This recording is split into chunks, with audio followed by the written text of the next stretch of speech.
Everyone assumes he's just some phony underground doctor working without a license, but in reality, Xenos is the greatest healer the world has ever known. The story begins with a girl named Lily gently waking up our protagonist Xenos, and while he's still rubbing the sleep out of his eyes, she's already in the kitchen brewing tea like it's their morning routine. We then quickly learn that in this world, a first-rate healer isn't just someone who mends wounds. There's someone with the power to reshape the world itself. In the kingdom of Herzith, healers play a key role in the country's rise, their influence so great that they helped write the very history of the nation. Healers are deeply respected, having earned their status through decades of advancing the kingdom's reach. Most of them gather at the Royal Medical Institute to study, master complex healing magic, and earn their licenses before officially beginning their careers. But not all of them follow the traditional path. Somewhere in this kingdom, there's one healer who has no degree, no formal training, and no license, and that's Xenos. We then jump to a scene where Xenos is finishing up with a patient. After the treatment, the man pays and thanks him sincerely. Xenos just shrugs it off, telling him that as long as they can afford the price, he'll heal anyone. Once the man leaves, Lily asks if he's heading out for house calls today. Xenos confirms that he is, but promises to be back by nightfall. Lily smiles and tells him she'll have dinner ready when he gets home. Xenos heads out, and the moment the door closes, she turns her focus to preparing the evening meal. While Lily is still in the middle of cooking, Carmilla drops by to check on her. Lily apologizes, saying the food isn't quite ready yet, and Carmilla leans in to check what's cooking, and it turns out it's stew. Carmilla is already looking forward to dinner, but Lily tells her not to worry, she's got this handled. After all, she is Xenos' future bride. Hearing that, Carmilla backs off with a lazy grin and decides to head to her room and slack off. Not long after, Zafia shows up at the clinic looking for Xenos. Lily lets her know he's out on house calls, so Zafia decides to wait anyway. But she's shy because she came early, hoping to catch some time alone with him. But she wasn't the only one who thought about this, because Linga soon arrives too, looking for Xenos. Lily gives her the same answer, and Linga pouts, clearly disappointed because she was planning to rub her tail on Xenos and smother him with affection. Zafia suggests she head back home since she's already here waiting, but Linga is not giving up that easily, and she'll wait too. Their rivalry starts to heat up, but Lily interrupts them both. Calm but firm, she reminds them it's her job to wait for Xenos, not theirs. Then right on cue, Lil crashes the door open like she owns the damn place and says that she's here to have some fun with Xenos. Lily also gives her the usual update, but tells her to fix the door she broke first before she enters. Lou does, and once she steps inside, she is surprised to see everyone already gathered. She looks around and jokes that maybe it was Lily's cooking that pulled them all in. But the others shoot that idea down quick, and they make it clear that she's the only one who'd show up for food. Later, we see that Lily is near the end of her cooking, and with a small smile, she adds her secret herb mix into the stew. She then turned to the others and told them they'd all wait for Xenos before starting dinner, inviting them to join in as well. They agreed without hesitation, and Lily looked forward to eating together, but just before taking a seat, she headed out to grab the laundry drying outside, leaving the others with the smell of stew lingering in the air. It was driving them crazy. Lou and Linga exchanged one look, that kind of look that said, "Just a taste won't hurt," and within seconds, they were in the kitchen, spoons in hand. The second they tasted it, their self-control vanished.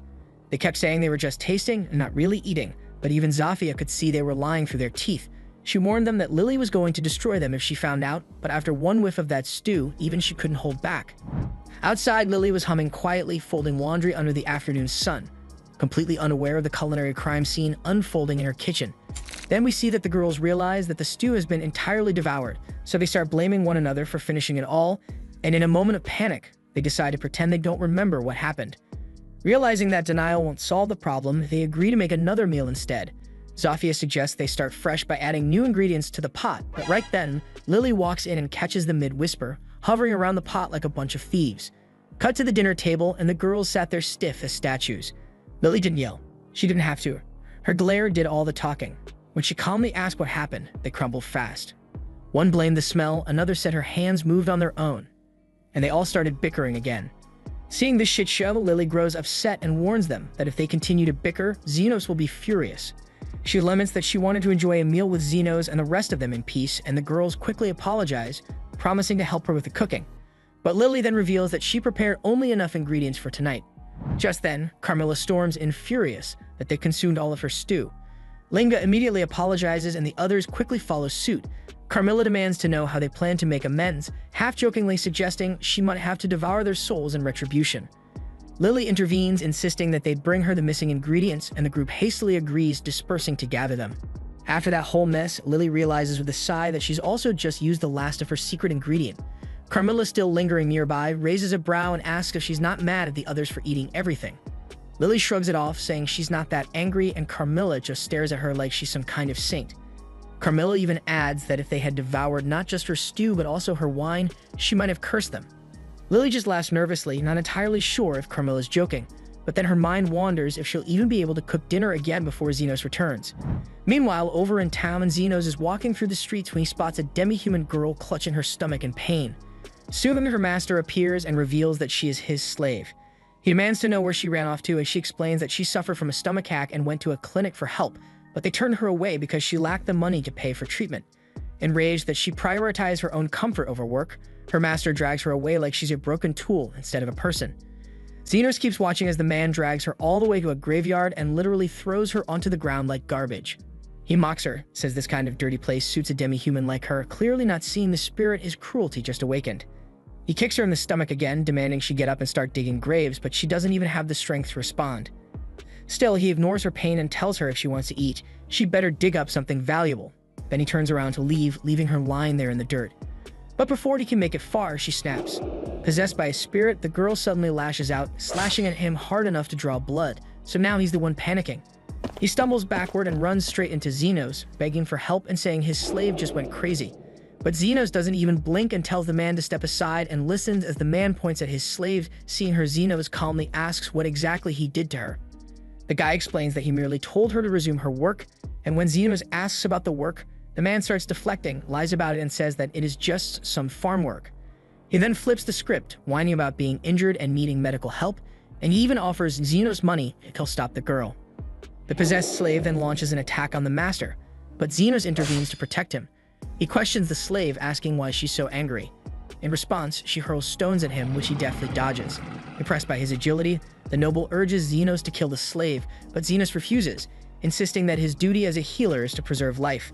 The noble admits he's a man of high status and warns that if this chaos continues, he will eventually meet his end, and he plans to buy a new slave if she dies anyway. Undeterred, Xenos vows that he will save every life he can, firmly committed to his calling as a healer. The slave then lunges at him, hurling a large boulder, but Xenos, drawing on some mysterious enhancement, shatters it with his bare hands. The noble, watching in disbelief, wonders what kind of healer could possess such strength. The slave immediately resumes her attack with lightning speed, making Xenos doubt that she's just any ordinary demi-human. She slashes at him with her claws, but he manages to fend her off with a protective barrier, only to notice that the force of the blows has left her badly injured. Despite her wounds, the slave keeps moving, her every motion fueled by pure, unbridled hatred, and it dawns on him that she must be possessed. Moving closer, Xenos braces himself as she sinks her teeth into him. In that surreal moment, he's startled by the thought that ghosts can not only possess, but even engage in casual banter, or at least that seems to be the case.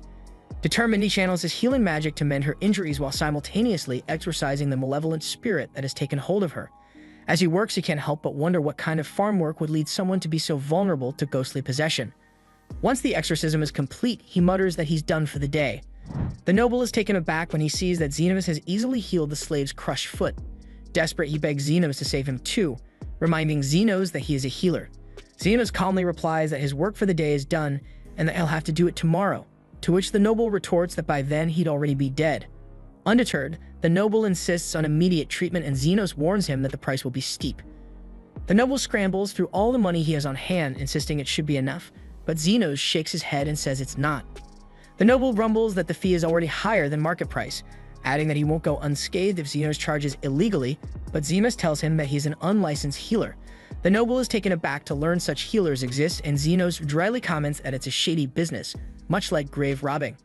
The noble tries to play dumb, but Xenos sees right through him and declares that the remainder of the fee will come in the form of the slave's documents.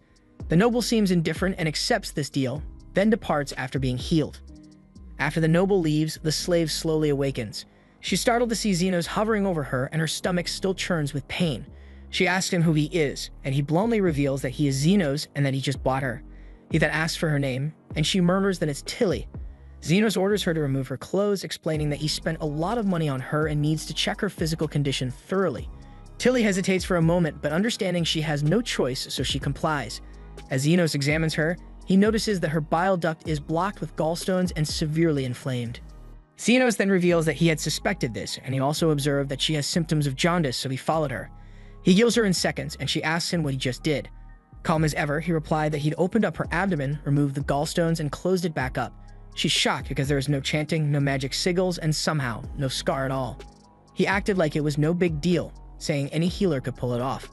But she didn't let that slide and told him straight that no, they absolutely couldn't. Tilly then thanked him from the heart, still unsure how she could possibly make it up to him. That's when he mentioned he had a task for her. She didn't even hesitate and told him she was ready to do whatever it takes to return the favor. So he handed her a drawing of a herb and asked if she could locate it. She said she could, told him to come along, and not long after, we see her finding the exact herb for him.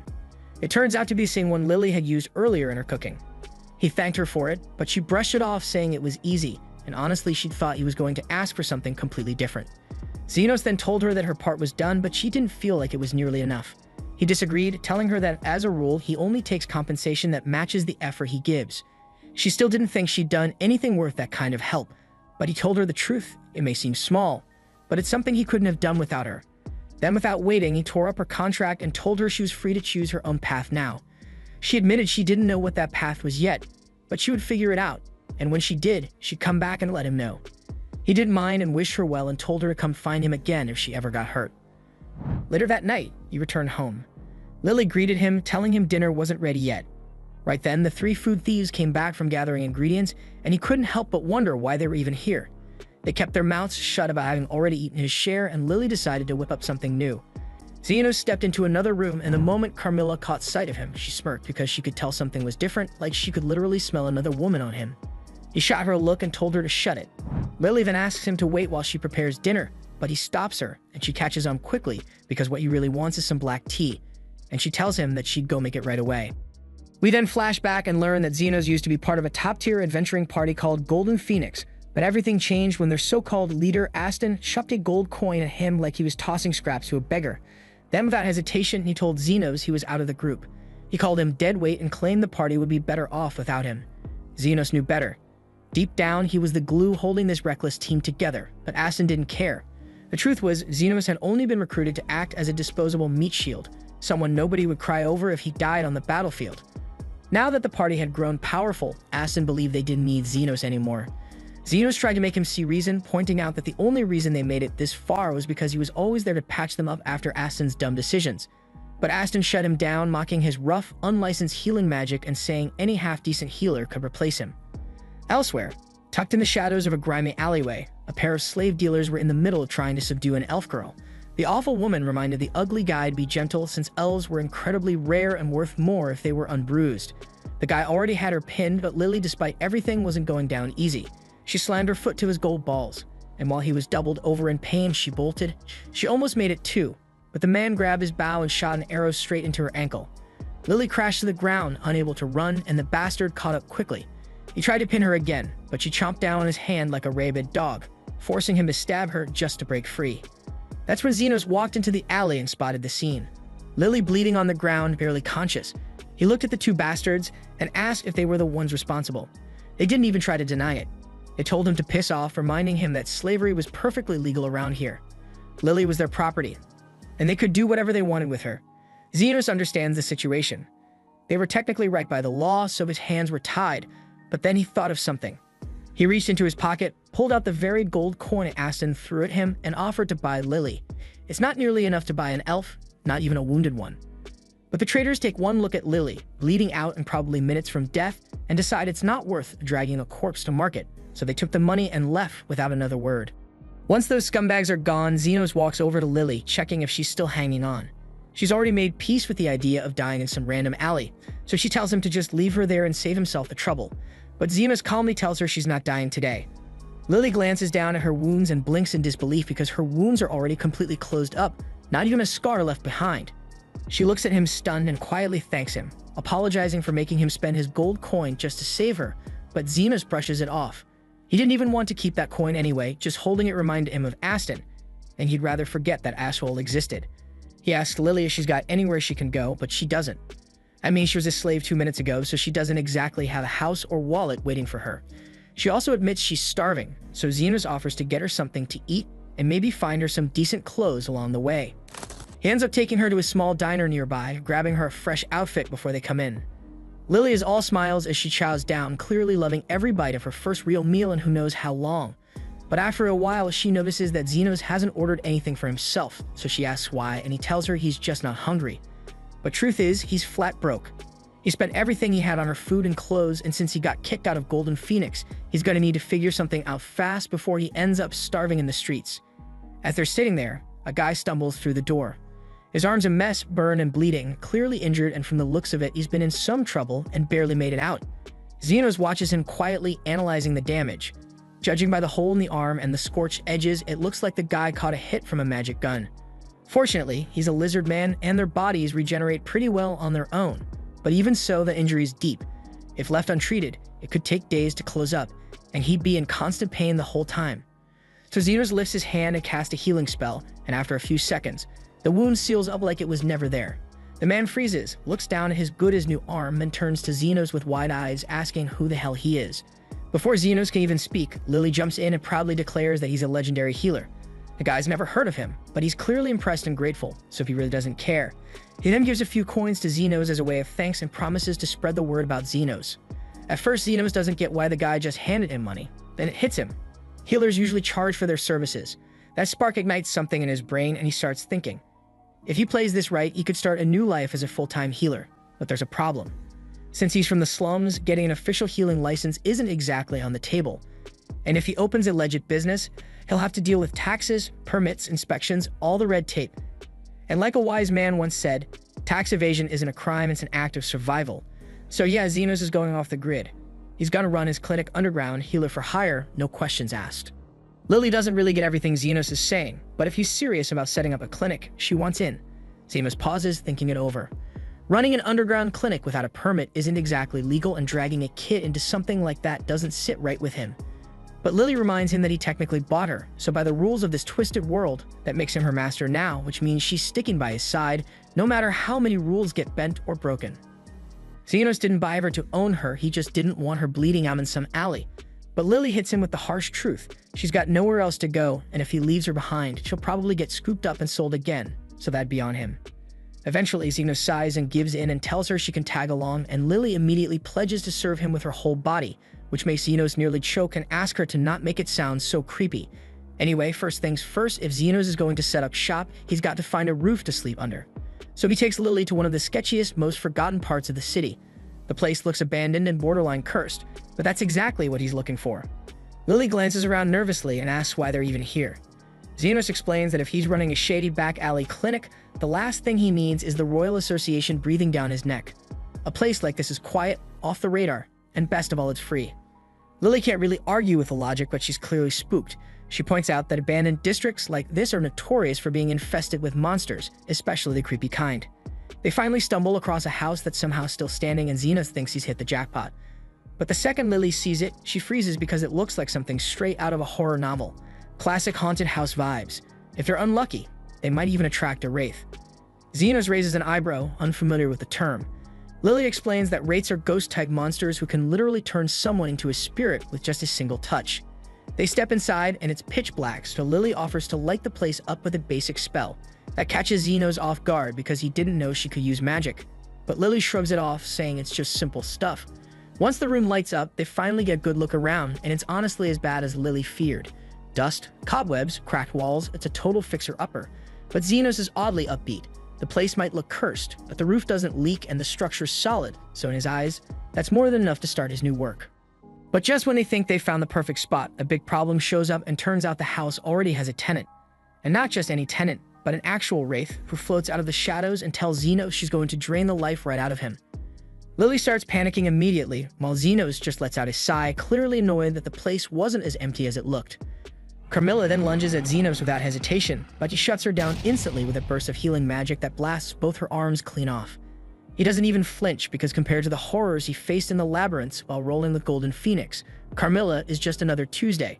Back then, whenever Asin got pissy, he tossed Xenos into the dungeon solo, and he ran into wraiths all the time, so he's taken down dozens, maybe even over 100 by now.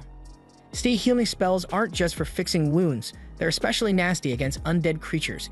Xenos then casually apologizes to Carmilla for trespassing, saying he didn't realize someone already lived here, but the housing options are non-existent around here, so he politely asks if she'd be okay with him staying. Carmilla's offended by the sheer audacity. She's the queen of wraiths, and some random squatter is asking if he can crash at her place. So she snaps her ghostly fingers and summons a whole crew of angry spirits to chase him out. Xenos sighs again, then hits them all with a mass heal spell that erases them like chalk off a blackboard. Now Carmilla's the one panicking. She seriously underestimated this guy, and she's halfway convinced he could just exorcise her out of existence if he wanted to. But Xenos explains that he's not here to fight, he just needs a place to live and treat patients. He offers a compromise. Let him and Lily have the first floor, and they won't bother her upstairs. Carmilla knows she's outmatched, so she agrees to let him and Lily have the first floor, but she claims the second floor as her territory. Xenos is happy with the deal, but Lily is stuck trying to figure out which one of them is more terrifying, Carmilla the Ghost Queen or Xenos the healer who casually obliterates spirits. By the time morning rolls around, Lily's getting restless. With no patients yet, she offers to go outside and spread the word about their new clinic, but Xenos quickly shuts that down. If they start advertising out in the open, the Royal Hospital might catch wind of what they're doing, and that would be bad news. He tells her to be patient, and someone's bound to show up soon. And right on cue, the front door creaks open and their first customer steps inside. Lily jumps up to welcome them, only to realize it's the same guy Xenos patched up the day before. Xenos figured he'd return eventually because anyone getting blasted by a magic gun usually isn't walking the clean and lawful path, and people like that tend to avoid legit hospitals for obvious reasons. The lizard man introduces himself as Zond and says he needs Xenos to check on his sister. Xenos says he'll take a look, so Zofia rolls up her sleeve and shows him a shallow wound on her arm. She says the injury's been acting weird since yesterday, and the moment Xenos inspects it, he realizes she's been hit with some kind of magic-based poison. Zofia asks if there's anything he can do to fix it, but since the wound's been left untreated all night, the tissue in her arm is basically toast. Xenos tells her the safest option is to cut the whole arm off before the poison spreads any further. Zofia is not thrilled to hear that, but she takes it like a champ. She asks how much it'll cost to have the procedure done. Xenos tells her the price is a flat 1 million yen. Zond flicks out the second he hears that, furious that Xenos would charge that much for just chopping an arm off. He's ready to throw down, but Zofia tells him to chill and decides to negotiate instead. She tries to pull rank, asking if Xenos really wants to overcharge someone like her, Zofia the Tornado. She runs one of the 3 major gangs in the area, and Xenos knows exactly who she is. Even so, he's not backing down. He doesn't do charity work, especially not when regeneration magic is involved. That catches Zofia off guard because she's never heard of any healer who could regenerate a whole limb. Xenos is just as confused since he assumed limb regeneration was basic stuff. He taught himself healing magic, so he never really figured out what's considered normal. But that's beside the point, and he asks Zofia if she wants to proceed. Zofia gives him the green light, so he has her lie down and gets prepped for the operation. He conjures a magic scalpel, essentially a blade made entirely of condensed energy. Zofia is a little concerned because she's never seen anything like that before, but Xenos reassures her. It's razor sharp, completely sterile, and ideal for surgery. And again, he's surprised other healers don't use it. He gets to work numbing the area with a steady stream of healing magic. Once it's dulled enough, he slices off the infected part and shifts his focus to growing a new arm. His hands glow brighter as he ramps up the spell's intensity, rebuilding the entire limb one layer at a time from bone to skin. Zofia stares at her freshly regenerated arm in disbelief. She flexes her fingers and is stunned it feels completely natural. She admits Xenos definitely earned his asking price, and as a bonus, she offers to send any injured members of her crew his way from now on. And Xenos has no objections, as long as they're paying like everybody else. In the days that follow, Xenos starts getting flooded with patients from the Lizardman faction, and seeing how tired he looks, Lily decides to make him some tea to help him relax. Xenos thanks her for being thoughtful, but he notices that she brought 3 cups instead of 2, so Lily explains that the third one is for Carmilla. Xenos doubts she'd be interested in joining them downstairs, but to his surprise, Carmilla actually has a soft spot for tea. While sipping in relative peace, Lily asked Xenos if he had any clue why the Lizardman kept ending up in such rough shape. Based on the injuries he's treated, Xenos figures there's some kind of turf war going on between rival groups. And right on cue, the front door gets kicked in. A pack of werewolves storms into the clinic, and their leader, Linga, wastes no time announcing that she's here to kill Xenos. She's been clashing with the Lizardmen for days, but no matter how many of them she wounds, they keep bouncing back. So now she wants to cut off their recovery at the source. Xenos calmly tells her that he doesn't work for any faction and would prefer not to turn his clinic into a battlefield. But Linga doesn't care, and she already gave the command to attack. Her crew rushes in, but thanks to Xenos' defensive magic, nothing they throw at him even leaves a scratch, so it's like their attacks bounced off him like pebbles hitting a brick wall. Realizing she can't hurt him directly, Linga decides to trash the clinic instead, but it's a damn bad move, because this place isn't just Xenos' clinic, it's also Carmilla's house. And if there's one thing Carmilla won't tolerate, it's people messing with her home. The second the werewolves catch sight of Carmilla, every ounce of bravado drains from their face because no one in their right mind wants to fight a wraith, let alone the Queen of Wraiths. Carmilla was seconds away from turning them all into spirit dust, but Xenos stepped in. He asked her to spare them. After all, this was still a clinic, not an execution site. And as long as they cleaned up the damage they caused, he was willing to let it slide. Carmilla gave them a death glare, but eventually agreed and floated back upstairs. Seeing how even the Queen of the Wraith obeyed Xenos, Linga's entire tone flipped. She dropped to her knees, begging for forgiveness, promising to repair the damage and keep her people in check. The very next day, an orc shows up at the door with a message. Lu, the leader of the orc faction, wants to meet with Xenos personally. Thanks for watching. Subscribe to not miss the next part. Xenos figured this was bound to happen sooner or later, considering he'd already dealt with 2 of the slum bosses. Lu was the big shot running things among the orcs and ogres, and she'd made a fortune mining magic stones with her raw strength alone. Dealing with her wasn't exactly ideal, but on the bright side, once he sorted things out with her, nobody would dare mess with his clinic again, so might as well get it over with now. Before heading out though, he paused to ask the orc if Lu was reasonable enough to actually talk things out. The orc assured him Lu was the wisest, most dignified person he'd ever meet, which sounded promising. But it made Xenos wonder why Lu didn't just come herself. When he asked, the orc explained that she couldn't actually move right now. That definitely didn't sound good, so Xenos wasted no more time and followed him straight to Lu. They ended up inside a cave where Xenos was finally introduced to Lu. She greeted him warmly enough, but before he got started, Xenos asked her how she even found out about him in the first place. Lu casually mentioned that the lizardmen and werewolves couldn't stop running their mouths about some top-secret healer they weren't supposed to mention to anyone. Clearly, his days as an underground healer weren't lasting long at this rate, but he'd worry about that later. Lu even heard Xenos could heal any injury for the right price, and she wanted to see for herself if he really lived up to the hype. He walked over and raised his hand towards her, prompting Lu to ask what exactly he was doing. Xenos explained he couldn't see any obvious external injuries, so he was scanning her insides to check for internal damage. She seemed pretty surprised, since most healers apparently didn't know how to do that, but Xenos figured it should have been standard practice. After all, how the hell else could anyone treat a patient properly?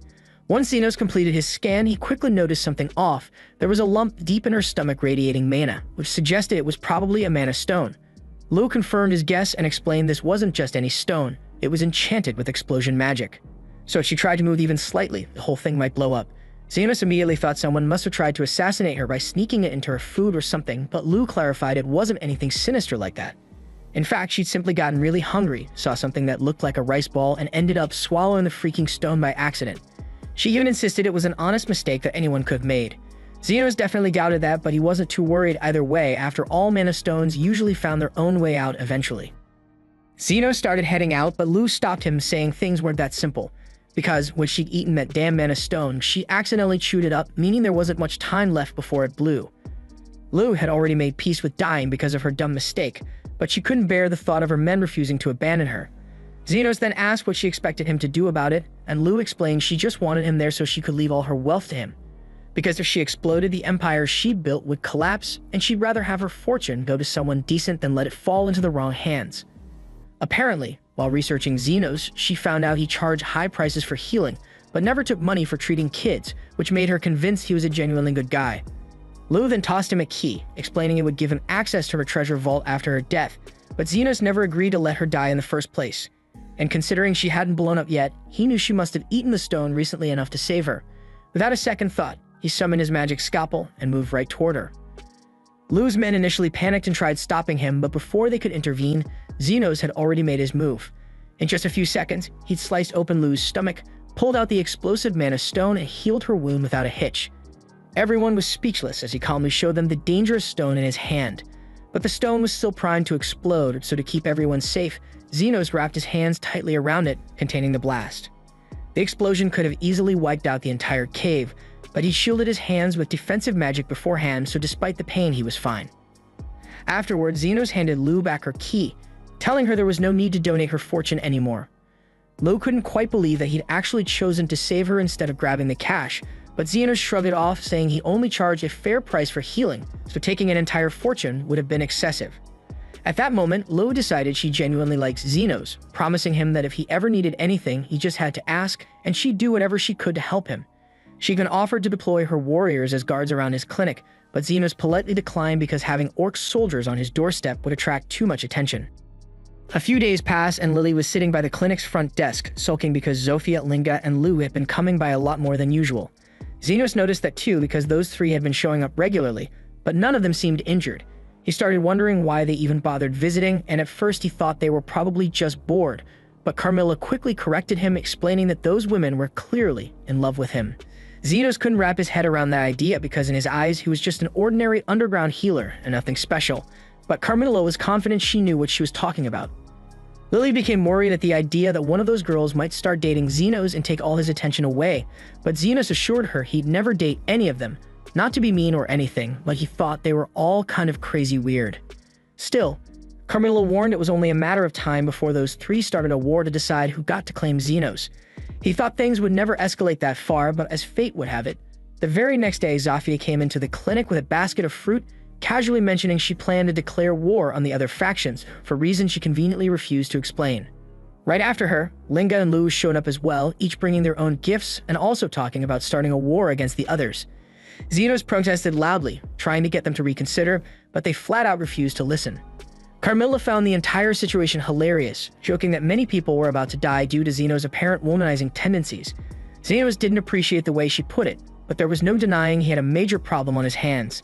The death match was already scheduled to begin at noon, and Zenos couldn't just sit back and let them kill each other over something this silly, so he had to take action. After a while at the stadium, Zofia, Linga, and Lou had already gathered their respective armies, fully prepared for an all-out brawl. The atmosphere was tense, and just as the battle was about to kick off, Zenos suddenly appeared, causing everyone to stop and look in his direction. The three girls watched him closely, waiting to see what he'd say, but Zenos surprised everyone by calmly stating he wasn't there to stop them. He acknowledged their long-standing grudges against each other and figured it was better to let them fight it out until they were satisfied instead of trying to force a peace they didn't want. With Zenos' blessing, the girls all agreed they would fight with everything they had, and as an added incentive, whoever survived the fight would get to claim Zenos' virginity. Zenos didn't recall agreeing to that damn part, but before he could object or clarify anything, the battle had already started. Zofia was the first to make a move, lunging forward with her daggers aiming straight for Linga's neck, but Linga quickly dodged the attack, backflipping to safety. In that instant, Lou jumped into action, trying to flatten Zofia with a flying dropkick. But Zofia saw it coming just in time, sidestepping the attack, which resulted in Lou accidentally smashing into some poor background characters instead, as if she were bowling. Zofia and Linga fought again, their weapons locked as they struggled to overpower each other. Just as they were about to land decisive blows, Lou returned to the fray, leaping down from above and nearly crushing both of them beneath her massive attack. Zofia stumbled into the orc section of the stadium, prompting her to fight her way out, and soon everyone else followed suit, turning on each other's factions and triggering complete chaos. The scene quickly became brutal, people slashing, cutting, and throwing punches left and right. Yet, astonishingly, even after 6 relentless hours of battle, not a single combatant had fallen.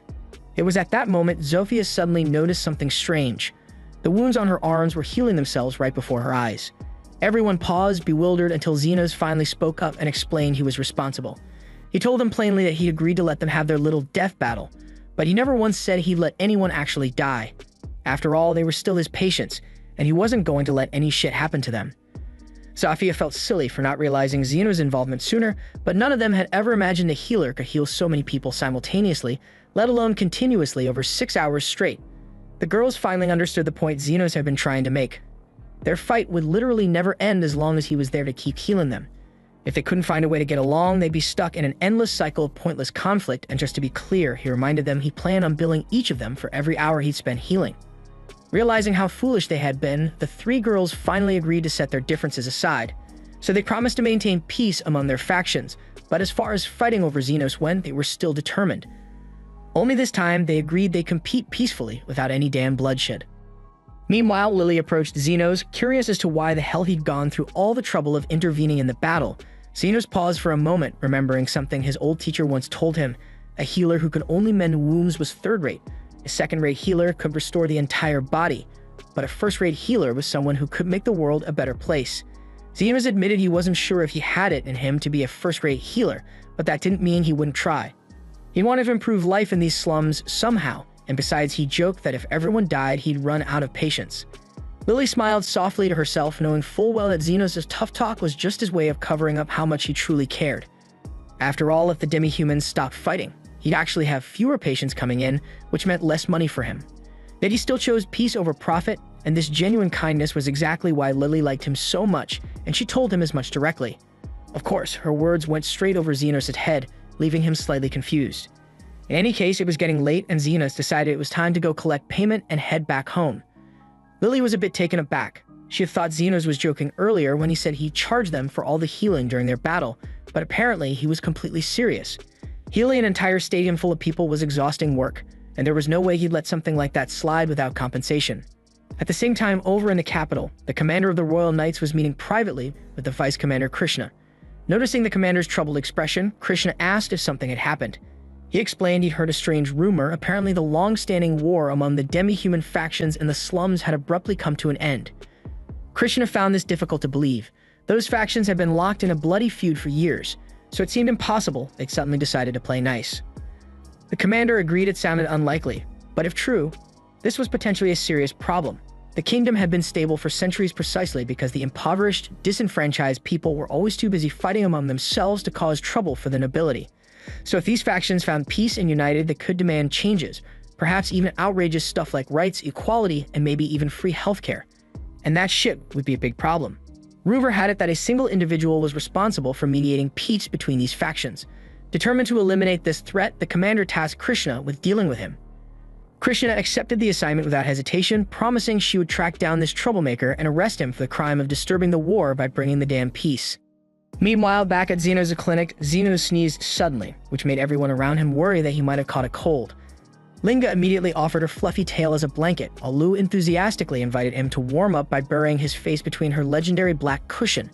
And that shit makes Lily so devastated because she didn't have either of them. Xenos then insisted it was nothing more than a regular sneeze, reminding them all that he still needed to heal Zofia, so they should probably quiet down until he finished his work.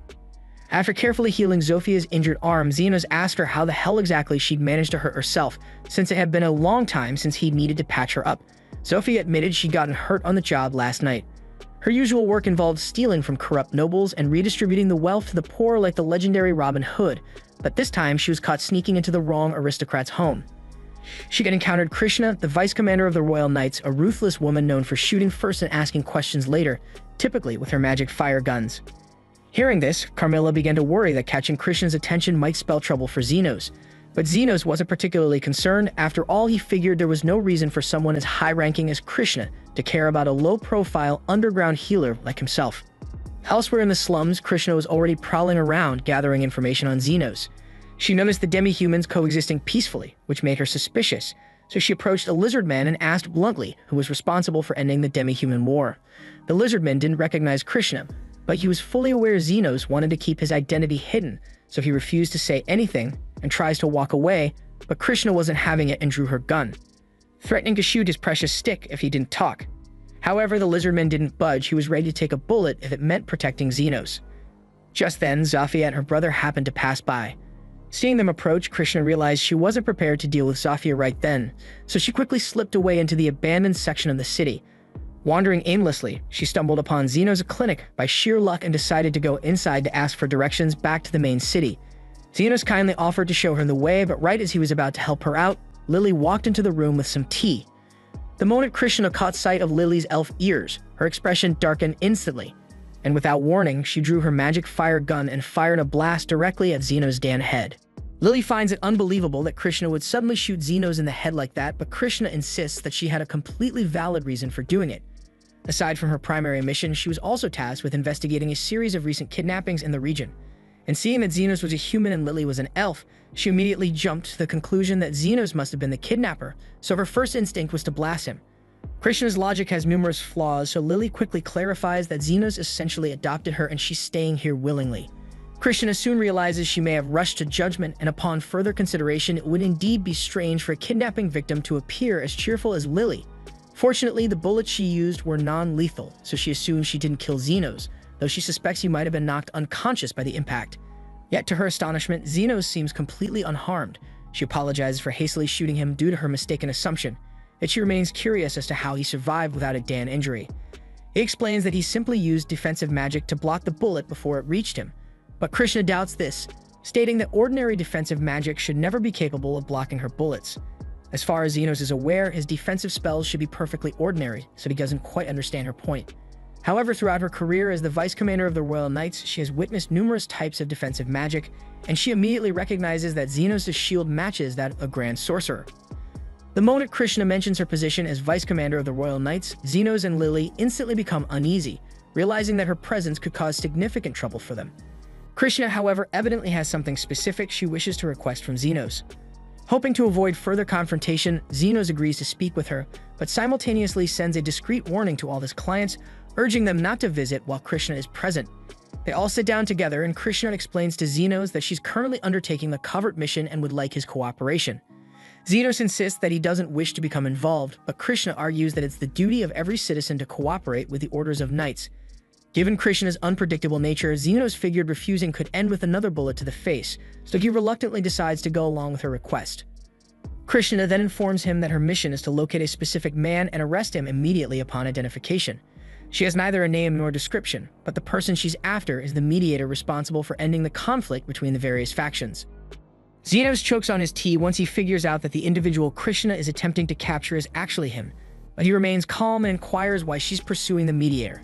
Krishna clarifies that the Knight's orders absolutely can't disregard someone who possesses the ability to create peace among the factions, but when she resorted to aggressively questioning one of the locals, he refused to give her any damn information despite her threats. From Krishna's perspective, if the residents of the slums won't betray the mediator, it must imply he's a sinister mastermind who needs to be stopped. Xenos attempts to reason with her, suggesting it's entirely possible that this mediator is deliberately keeping a low profile, so if she simply leaves and abandons her search, he likely won't cause any issues. Krishna then asks Xenos if he personally knows who the mediator might be, so he quickly makes up an excuse, saying he's merely speaking intuitively. Regardless, Krishna insists that she can't just ignore the mediator since she received explicit orders from her commander, and anyone capable of ending the conflict between the factions represents too significant a risk to ignore. Lily intervenes and tells Krishna there's no need to worry about the mediator destabilizing the country, because his only interest is earning money through honest labor. But judging by the way Lily is describing the mediator, it sounds as if she knows him personally. Lily immediately panics and quickly assures Krishna that she doesn't know the mediator either, causing Krishna to grow somewhat suspicious, but she decides to let it slide for the moment. As it's getting late, Xenos uses this as an opportunity to encourage Krishna to leave, but while he's escorting her out, she notices the bed placed in the corner. She finds it unusual that Xenos would position a bed in this spot, causing Xenos to grow anxious because it's actually the clinic's patient bed, prompting him to nervously claim it's just an extra bed. Upon hearing this, Krishna promptly asks Xenos if he'd be agreeable to letting her use it. She's been struggling to secure a base of operations within the slums, so she'd greatly appreciate it if Xenos allowed her to stay here until she finishes her assignment. Of course, she's more than willing to compensate him for the lodging. Xenos can't really decline without raising Krishna's suspicions, so he reluctantly agrees, and Carmilla finds the whole scenario amusing. Lily then prepares some green tea for their new guest, but Krishna struggles with hot beverages, so she begins blowing on it to cool it down. Lily remains envious that yet another woman has appeared, vying for Xenos' attention away from her.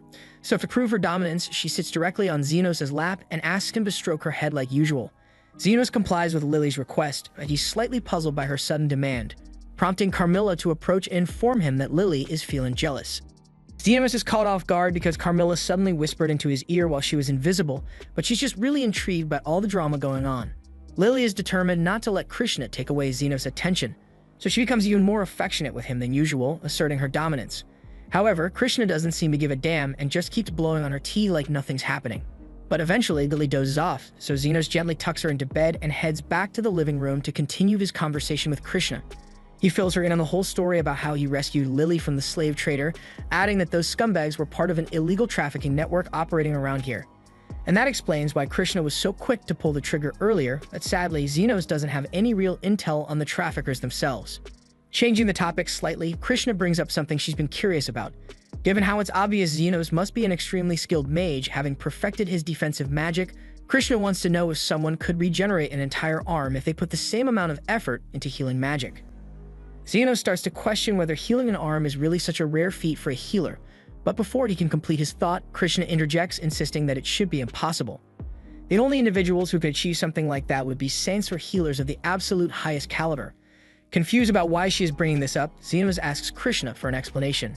Krishna then describes how she recently fought against Zofia, recalling that she severely damaged Zofia's arm during the confrontation. However, when she saw Zofia again yesterday, her arm was fully restored. Krishna is convinced there must be a healer in the slums powerful enough to regenerate limbs. And if that's the case, it would make sense for someone like that to have serious influence over the faction bosses. Krishna intends to continue her investigation the next morning, hoping to discover some clues about this supposed evil healer, but Xenos doesn't understand why she automatically assumes the healer would be evil. In fact, Krishna seems to harbor a very negative opinion of the entire slum, prompting Xenos to ask if she has a specific reason for feeling that way. Krishna admits she may have a biased perspective, but it stems from someone from the slums murdering her mother. Krishna's mother was a compassionate woman who genuinely wanted to help everyone she could. She frequently visited the slums and organized events to distribute food to those who couldn't afford to eat, but one day she simply didn't return. Ever since then, Krishna lost the ability to laugh or even show a slight smile, which is one of the reasons people started calling her the Iron Rose.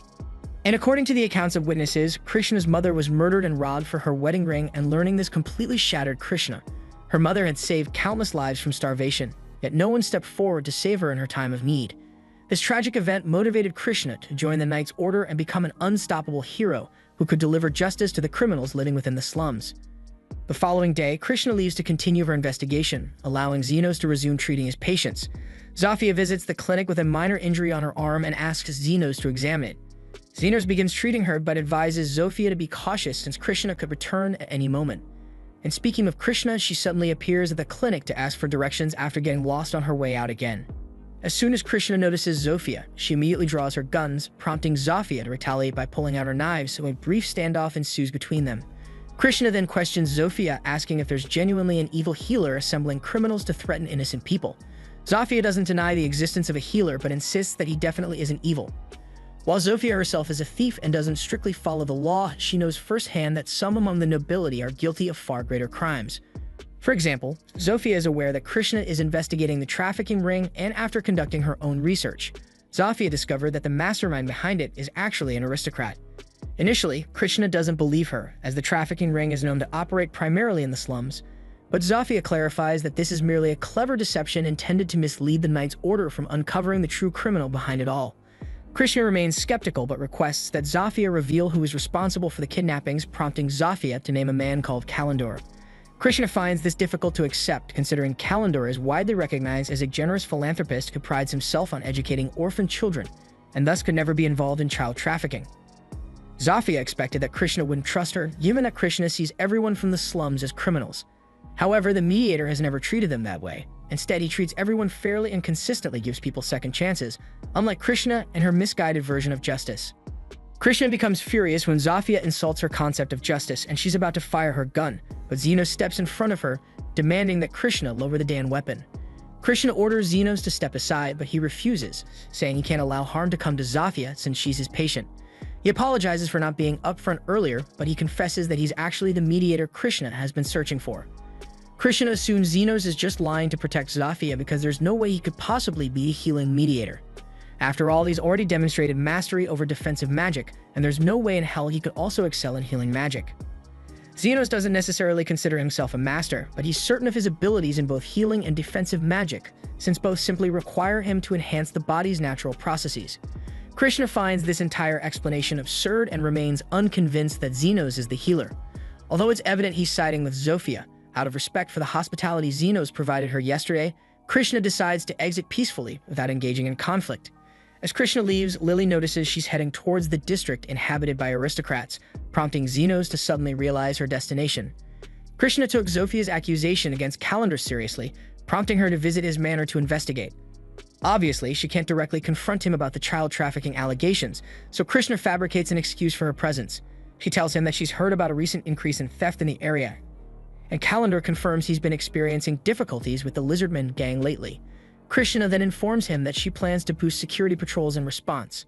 However, before implementing these patrols, she wishes to inspect Kalendor's estate to gauge his current security measures. Kalendor understands her reasoning and readily offers to guide her on a tour of his mansion. Krishna is then shown throughout the entire manor, and after the tour concludes, Kalendor asks her opinion on his security setup. Krishna praises him for his meticulous approach to safeguarding the estate, but during her inspection, something odd catches her attention. She requests permission to use the restroom before departing, and Kalendor sees no issue with this, so she slips away from his office. Given Kalendor's high social standing, extensive security isn't unusual, but Krishna finds it peculiar that so much effort has been devoted to protecting the backyard area. Suspecting something might be hidden there, she peers over the wall and quickly notices a hidden entrance. Krishna cautiously makes her way down the passage, and to her shock, she realizes Zofia was telling the truth, that Kalendor truly was behind all the kidnappings. But before Krishna has the chance to aid the captured children, Kalendor sneaks up behind her, grabs the guns she left upstairs, and blows off her arm. He laughs at how effortlessly he managed to defeat a knight, taunting her for poking her nose where it didn't belong. Now he simply needs to finish her off and resume his trafficking business. But just as he's about to make his next move, Zofia and Xenos arrive. Xenos had become concerned when he realized where Krishna was headed, so he asked Zofia to lead him there. Kalendor is determined to leave no witnesses, so he switches Krishna's gun to lethal mode and shoots Xenos straight in the face. Yet, to Kalendor's complete disbelief, Xenos remains unharmed, though he admits the lethal shots did sting quite a bit. Kalendor panics, attempts to escape, but drops the gun in his frenzy, allowing Xenos to pick it up. Kalendor immediately begins begging for mercy, and luckily for him, Xenos has a strict no-kill policy. However, Xenos doesn't have any rules against causing pain, so he switches the gun to non-lethal and fires directly at Kalendor's head, knocking him out. He quickly moves to Krishna's side, but she weakly tells him it's pointless because her arm is gone and a large portion of her stomach has been blown away. She's accepted her death, but Xenos reassures her she'll be alright, though he's definitely going to charge her heavily for his services, so she should brace herself for a damn expensive bill. Moments later, Krishna is fully healed, astonished by Xenos' ability to instantly repair such critical injuries. She finally accepts that he was truthful about being the mediator, but her interest in arresting him has vanished entirely, as she now views him as a genuine hero. Xenos, however, doesn't consider himself a hero at all. He was simply a healer doing his job by ensuring nobody died. If anyone deserves to be called a hero, it's Krishna herself, because she was the one who first took action for the children's sake. She might have been misguided occasionally, but deep down, she genuinely cares and wants to create a better world. Zofia and the lizard men then assist in freeing the children from the dungeon, but with the royal knights approaching fast, Xenos isn't interested in dealing with them, so he decides to leave with the others.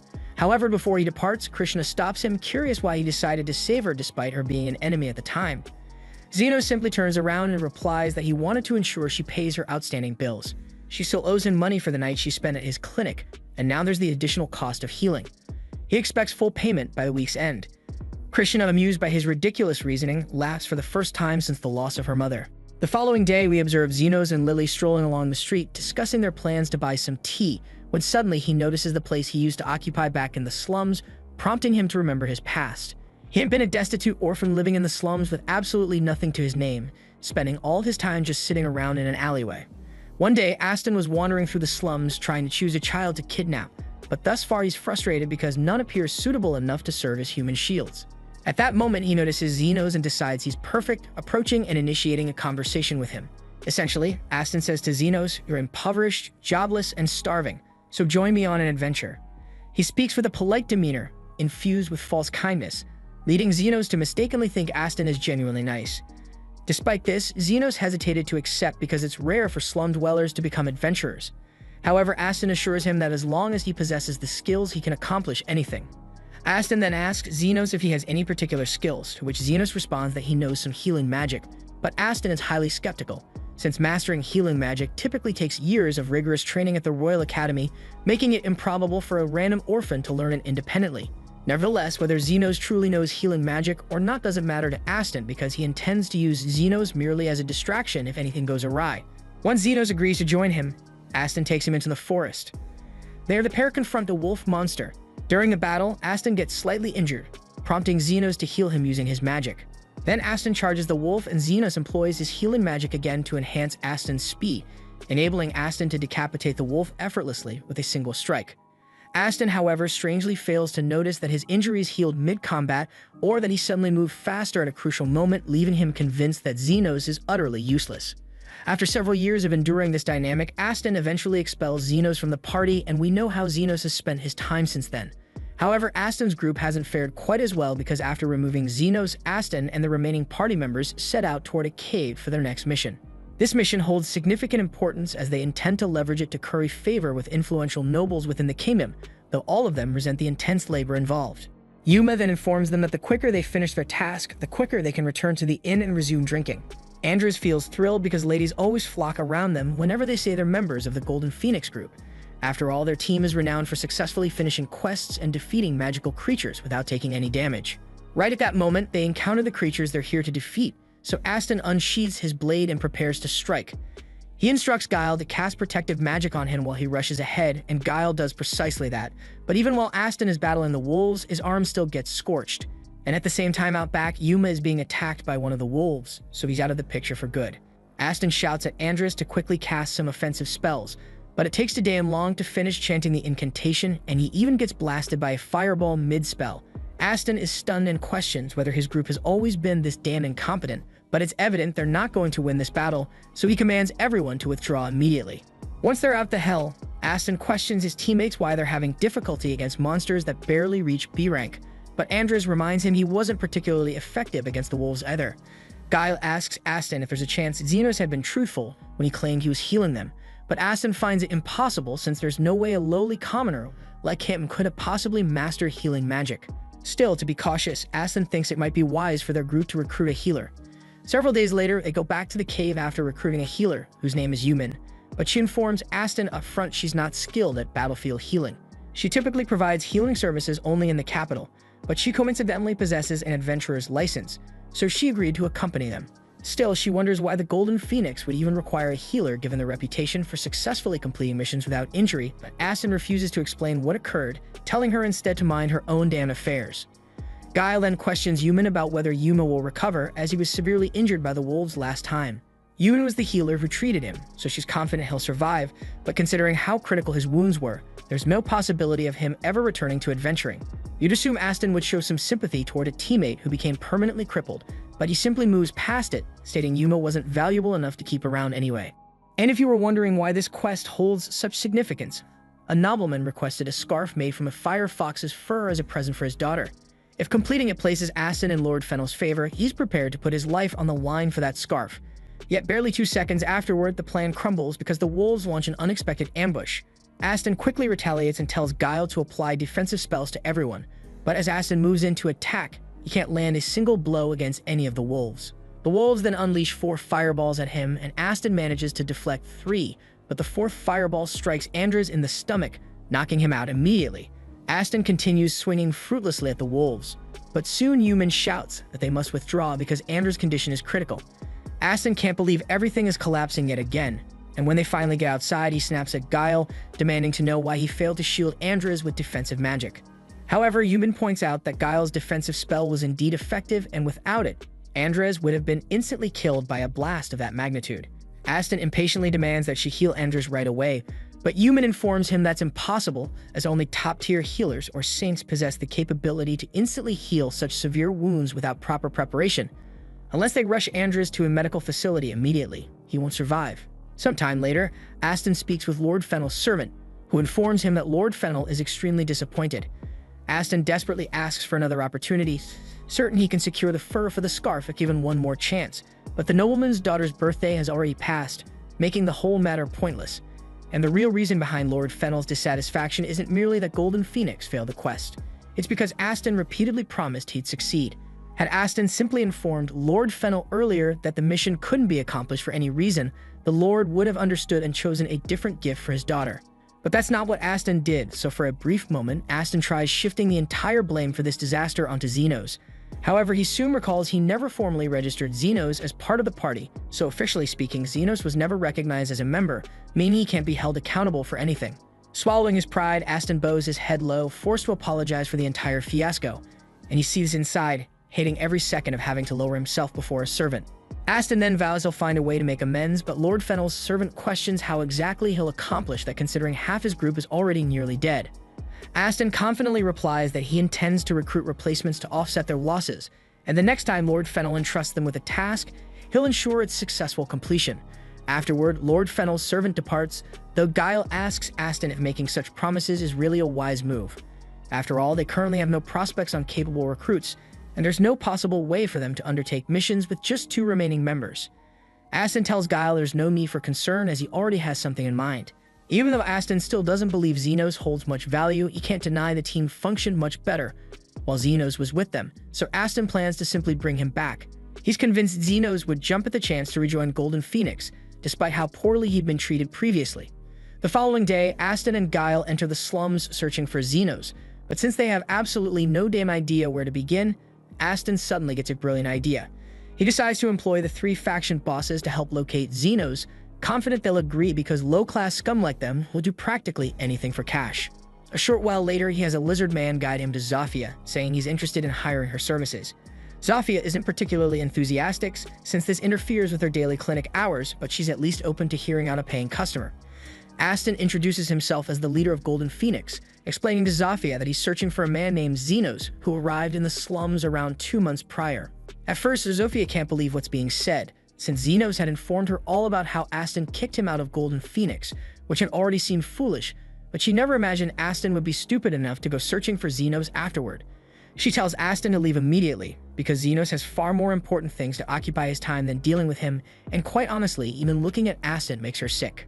Aston becomes offended, briefly thinking about attacking Zofia, but quickly realizes he'd get thoroughly beaten if he tried anything, so he decides to back down.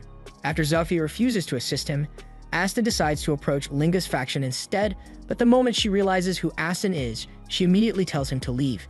Aston is shocked to learn Linga also considers herself Xenos' friend, and just in case he's considering making trouble, Linga reminds Aston that if she wanted, she could easily kill him 3 times over before he even had a chance to blink. Aston then attempts approaching Lu for assistance, but like the others, she promptly tells him to go screw himself. She also threatens that if she ever hears he's been bothering Xenos, she'll personally crush his skull between her thighs. Aston and Guile immediately exit Lu's cave, and Aston struggles to believe that all the faction bosses care about Xenos this much.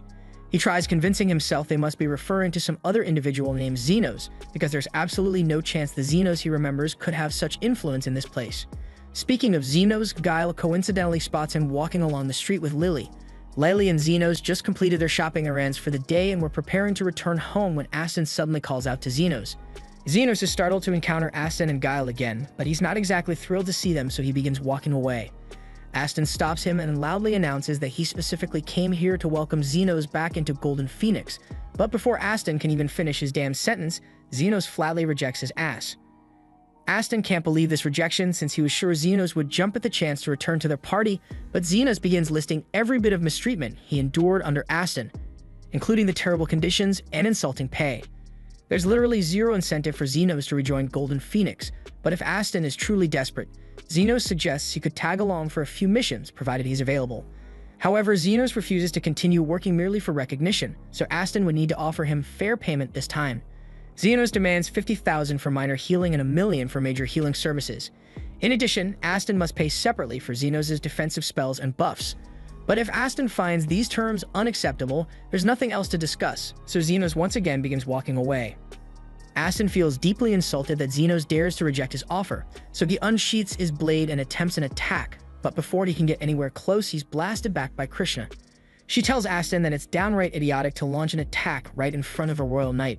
She had actually come here looking for Xenos herself, but since Aston just attempted an assault, she's now obligated to place him under arrest.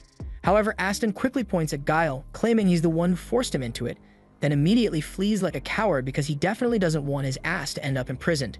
After all that shit show, Xenos and Lily return home for the evening, and shortly afterward Zafia, Linga, and Lu arrive. They inform Xenos that Aston attempted to hire them to track him down, and even though they all rejected his request, Zafia remains concerned that he might persistently keep coming after Xenos. If Aston decides to approach the unlawful underground guild, he might even manage to hire an assassin to go after Xenos purely out of resentment. However, hiring assassins typically requires substantial funds, and considering Aston was desperate enough to seek out Xenos personally rather than recruit additional party members, he's most likely broke. Despite this, Zofia is still uneasy, as she's heard unsettling rumors about a mysterious figure known as the Guide from the Underground Guild, who accepts assignments for free under specific circumstances. Thus, if Aston somehow convinces the Guide, it might spell serious danger for Xenos. Sometime later, Xenos finds himself unable to sleep because of all the tension caused by encountering Aston again, prompting Carmilla to come downstairs to keep him company for some reason, since she's concerned about him. While she's there, Carmilla asks Xenos if it's actually true that he learned healing magic in the slums, prompting Xenos to explain that he initially tried resurrecting a corpse, after which healing magic simply came to him naturally. Carmilla remarks that resurrection magic is forbidden, but in Xenos' defense, he genuinely had no damn idea about the ban when he first experimented with it. On the topic of forbidden magic, Carmilla remembers something resembling artificial life from her own lifetime. It occurred during the Demon Lord's reign, and he frequently waged war using golems animated by forbidden spells. Right at that moment, Xenos hears chaos erupting outside, so Carmilla volunteers to investigate, and to her shock, She witnesses a significant portion of the slums engulfed in flames as a rampaging golem wreaks havoc. But then it turns out Aston really was that petty because he actually tried to put a hit out on Xenos. But being flat out broke, he couldn't afford to hire a professional, so someone pointed him in the direction of the guide instead. The guide said he'd consider taking the job for free, but only after hearing the full story to see if it was even worth his damn time. Aston laid everything out, ranting in detail about what happened, and the guide couldn't stop laughing.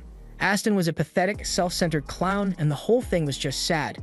But still, the idea of targeting Xenos sounded like fun, and it gave the guide a perfect excuse to test out one of his newest little creations. Back in the present, Xenos and Carmilla had just made it into the town, and up close, the scene looked way worse than they expected. Buildings were trashed, streets torn apart. That not long after, Linga, Lou, and Zafia showed up asking Xenos for help because the golem had seriously injured a lot of their people.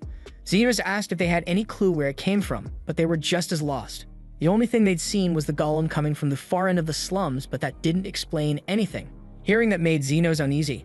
If the creatures were coming from deep in the slums, the underground guild might have a hand in this mess, but now wasn't the time to speculate. So he turned to the others and told them to start gathering all the wounded in one place so he could begin healing. And once he was done with that, he swore he'd make whoever caused this disaster pay for it.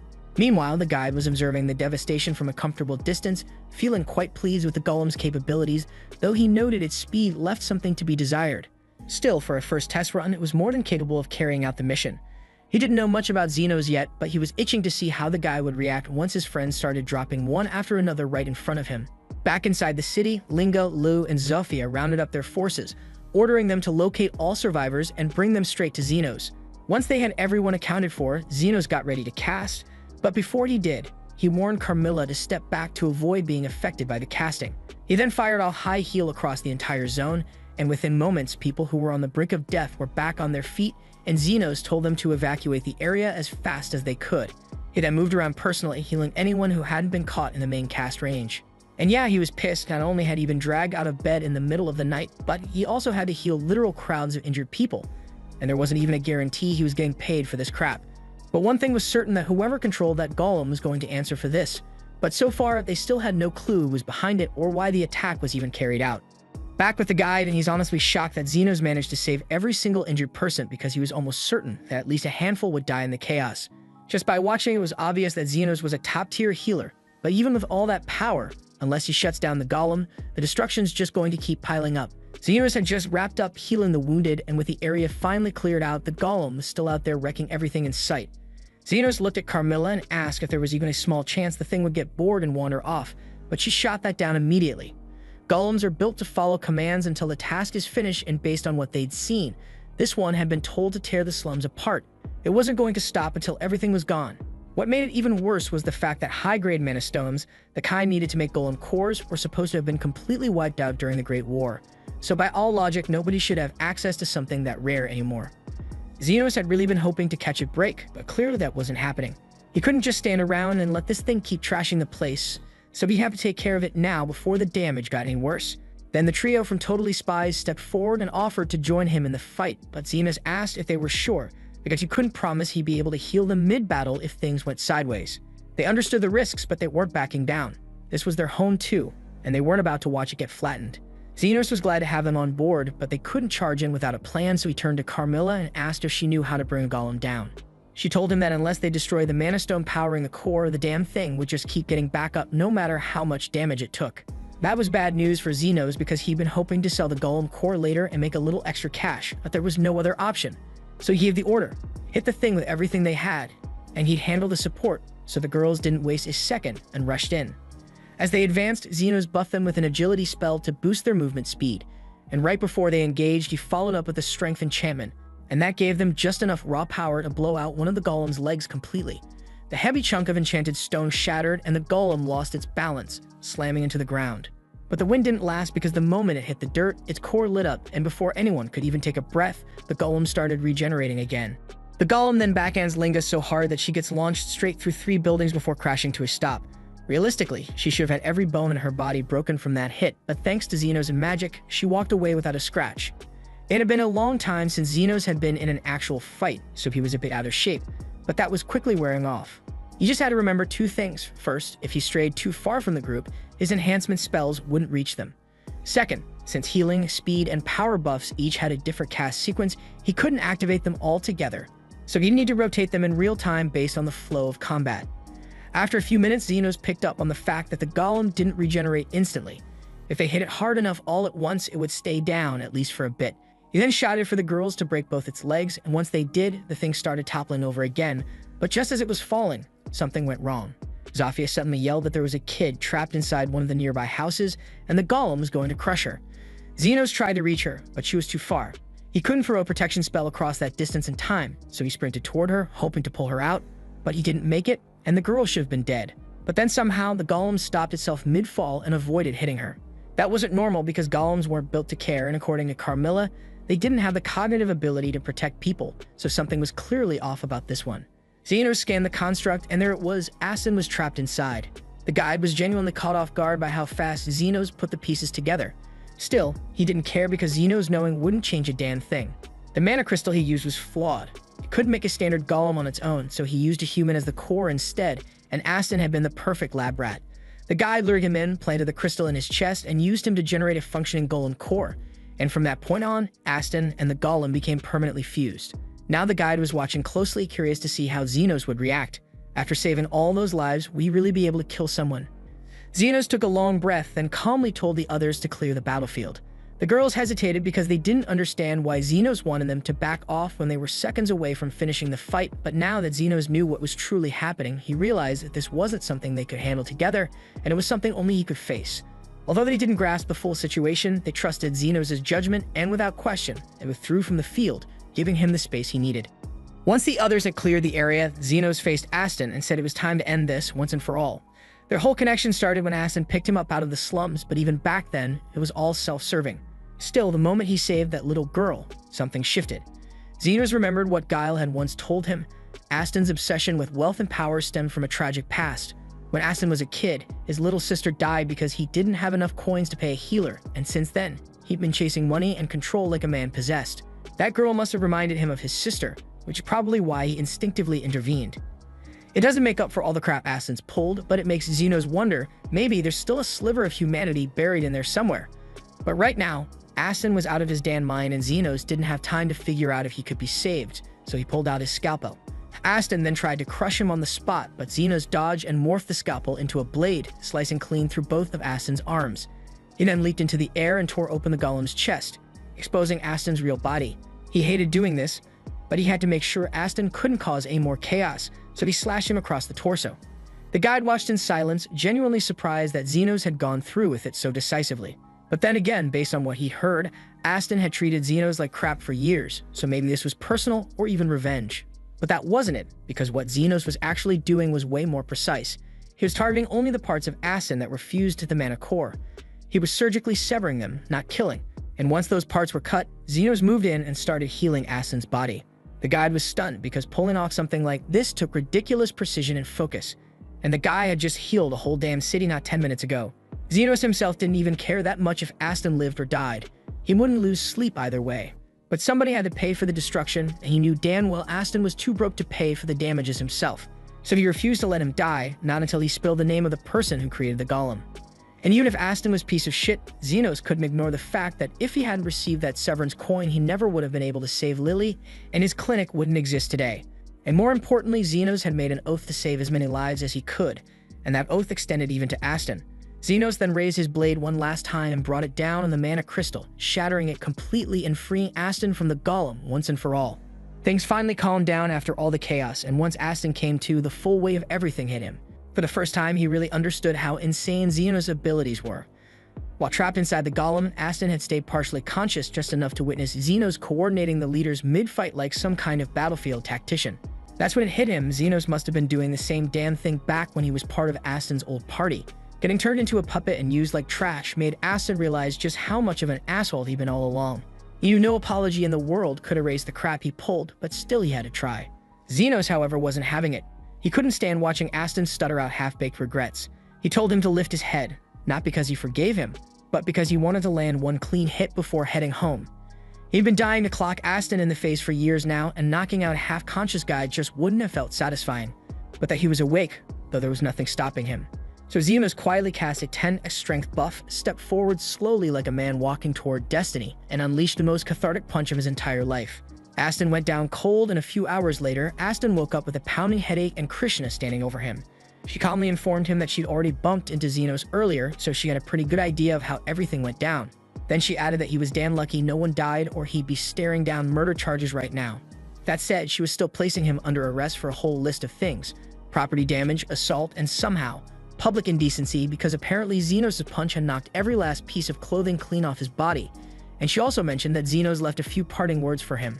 The first message: Xenos had taken Aston's sword while he was unconscious. It was a well-crafted blade, and selling it should be enough to cover all the damages he caused. Then Krishna told him there was one more message and instructed Aston to look at his hand. And when he opened it, he saw a single gold coin. Xenos' idea of severance pay, so that was it. And with that coin, Xenos never wanted to see or hear from him ever again. Aston sat there, eyes to the ground, feeling completely gutted. He knew damn well he deserved it, but now he really had nothing left. Then we see that after everything that went down, Xenos could barely stand. His legs were jelly, and he was clearly running on fumes. The others offered to carry him home, but he insisted they didn't have to. He figured they were just as wiped as he was. Still, the girls didn't listen. After all the time Xenos had carried them, literally and figuratively, it was their turn to return the favor. Meanwhile, back at the clinic, Carmilla had already filled Lily in on everything that had happened. So when Xenos finally arrived home, Lily greeted him warmly and asked if he'd like a cup of warm tea. Krishna's been doing everything she can to chase down whoever was behind the golem mess, but she's come up short. All she's managed to dig up is a name. Someone called the guide, and apparently the guy's a ghost. She tried following the trail back to where Aston first met him, but by the time she got there, the place was cleaned out like nothing ever happened. Zofia also tried asking around the underground guilds, and from what little she picked up, the guide has only recently started making appearances there. Besides that, nobody has a clue who he is, so interrogating the locals won't get them anywhere. Krishna says she's classifying the guide as a high-priority threat, but judging by how carefully he covered his tracks, she doubts he'll be showing his face again anytime soon. That said, Zofia isn't buying it because people like him don't just vanish unless they've got something massive cooking behind the scenes. And if that's true, they'd better be ready for whatever hell he's planning to unleash next. Krishna tells her to quit jumping to conclusions since they don't have solid evidence that the guy will come back, but Zofia fires right back, pointing out that Krishna was doing the exact same thing a minute ago. Xenos sighs and tells both of them to chill before they start another argument, then asks Krishna why she's sitting way over at the opposite end of the room from everyone else. He was trying to hold a conversation like this is a nightmare. Krishna says that while she appreciates Zofia's help during the golem incident, she can't be seen casually hanging out with demi-humans like this, not while she's still a royal knight. Xenos can already tell this is about to spiral and he wants none of it, so he shoves the whole group out the door and tells them not to come back today unless they're bleeding. Once everyone's gone, Xenos drops into his seat and tries to unwind, but then Lily shyly walks over and says she's got an idea. She knows he must be wiped out after burning so much mana during the golem fight, and she's just about to suggest going to a hot spring together when suddenly Zofia barges back in and beats her to it, loudly inviting Xenos to join her for a hot spring trip to cool off. Xenos figures it might be a nice way to switch things up from his usual schedule, so he agrees and Zofia leaves with a big grin on her face and Lily is left speechless. Not long after that, Lingba shows up. She glances around quickly to make sure the coast is clear, then leans in and asks Xenos if he wants to go hit up the hot spring with her. Xenos is still very much down for the hot spring idea, but he can't really say yes because Zofia already asked him first. But before he can even explain, Lingba just smiles and says she'll catch him there, then heads out. Moments after that, Lo arrives and Xenos doesn't even meet her to speak because he already knows exactly what she's about to say. Sure enough, she came to ask him to go to the hot spring too. And when Xenos reacts like he saw it coming, Lo takes it as confirmation and cheerfully says she'll see him there. Then a little while after that, the exact same damn thing happens with Krishna. By this point, Xenos is seriously starting to wonder what the hell is going on and why everyone is suddenly acting like the hot spring is some kind of romantic battlefield. That's when he remembers Lily was about to ask something earlier before the others barged in. But now she just stands there quietly, clearly embarrassed, and Xenos doesn't push it. She doesn't say a word, but it's obvious she was going to invite him too. Meanwhile, Carmilla heard everything from the other room.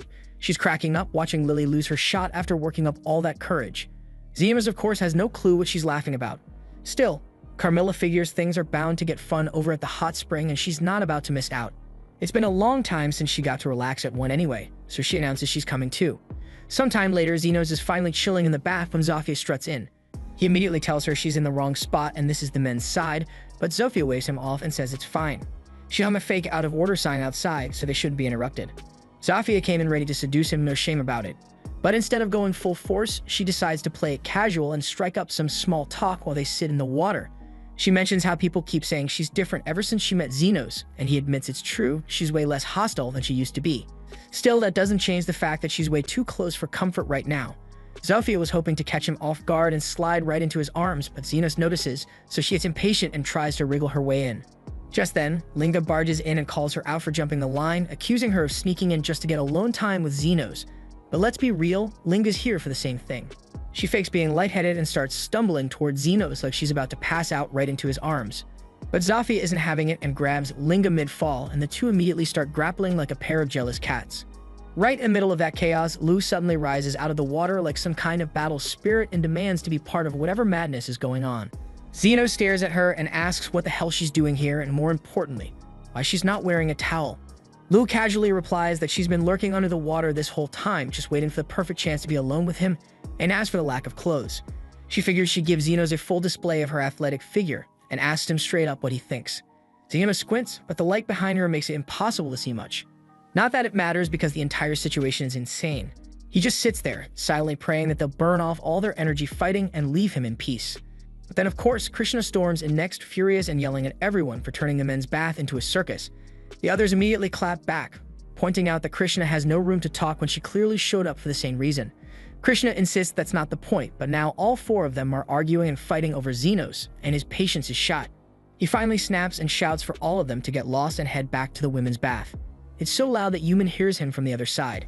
She's soaking in the women's bath and can't believe how bold some girls are sneaking into the guy's side like that, but all she can do is hope their drama doesn't mess up her vacation. A minute later, the girls come trudging back into the women's bath, all bummed out that Xenos turned them down. But surprisingly, they're not mad at each other. They actually seem to be bonding. Yumin is genuinely taken aback because it's not every day you see a human, a werewolf, an ogre, and a lizard girl all chilling together like old friends. Later that evening, after everyone's had their fill of steam, they all head out to enjoy a big post-bath meal together. Krishna is still trying to act like she's not part of this mess, pretending she's not friends with anyone, but even she can't resist sneaking glances at the fun and laughing under her breath. Not long after, Xenos tucks Lily in for the night and steps out onto the balcony, where Carmilla is waiting. She asks if he's finally starting to enjoy the trip, and Xenos admits the dinner was nice. Well, it was nice until people started getting hammered and fighting over who got to sit in his lap. Carmilla cracks up and tells him to savor the calm while he can because things are bound to get chaotic again soon. Xenos tells her to quit tempting fate and jinxing him, but Carmilla just shrugs because a Wraith's gut feeling rarely misses.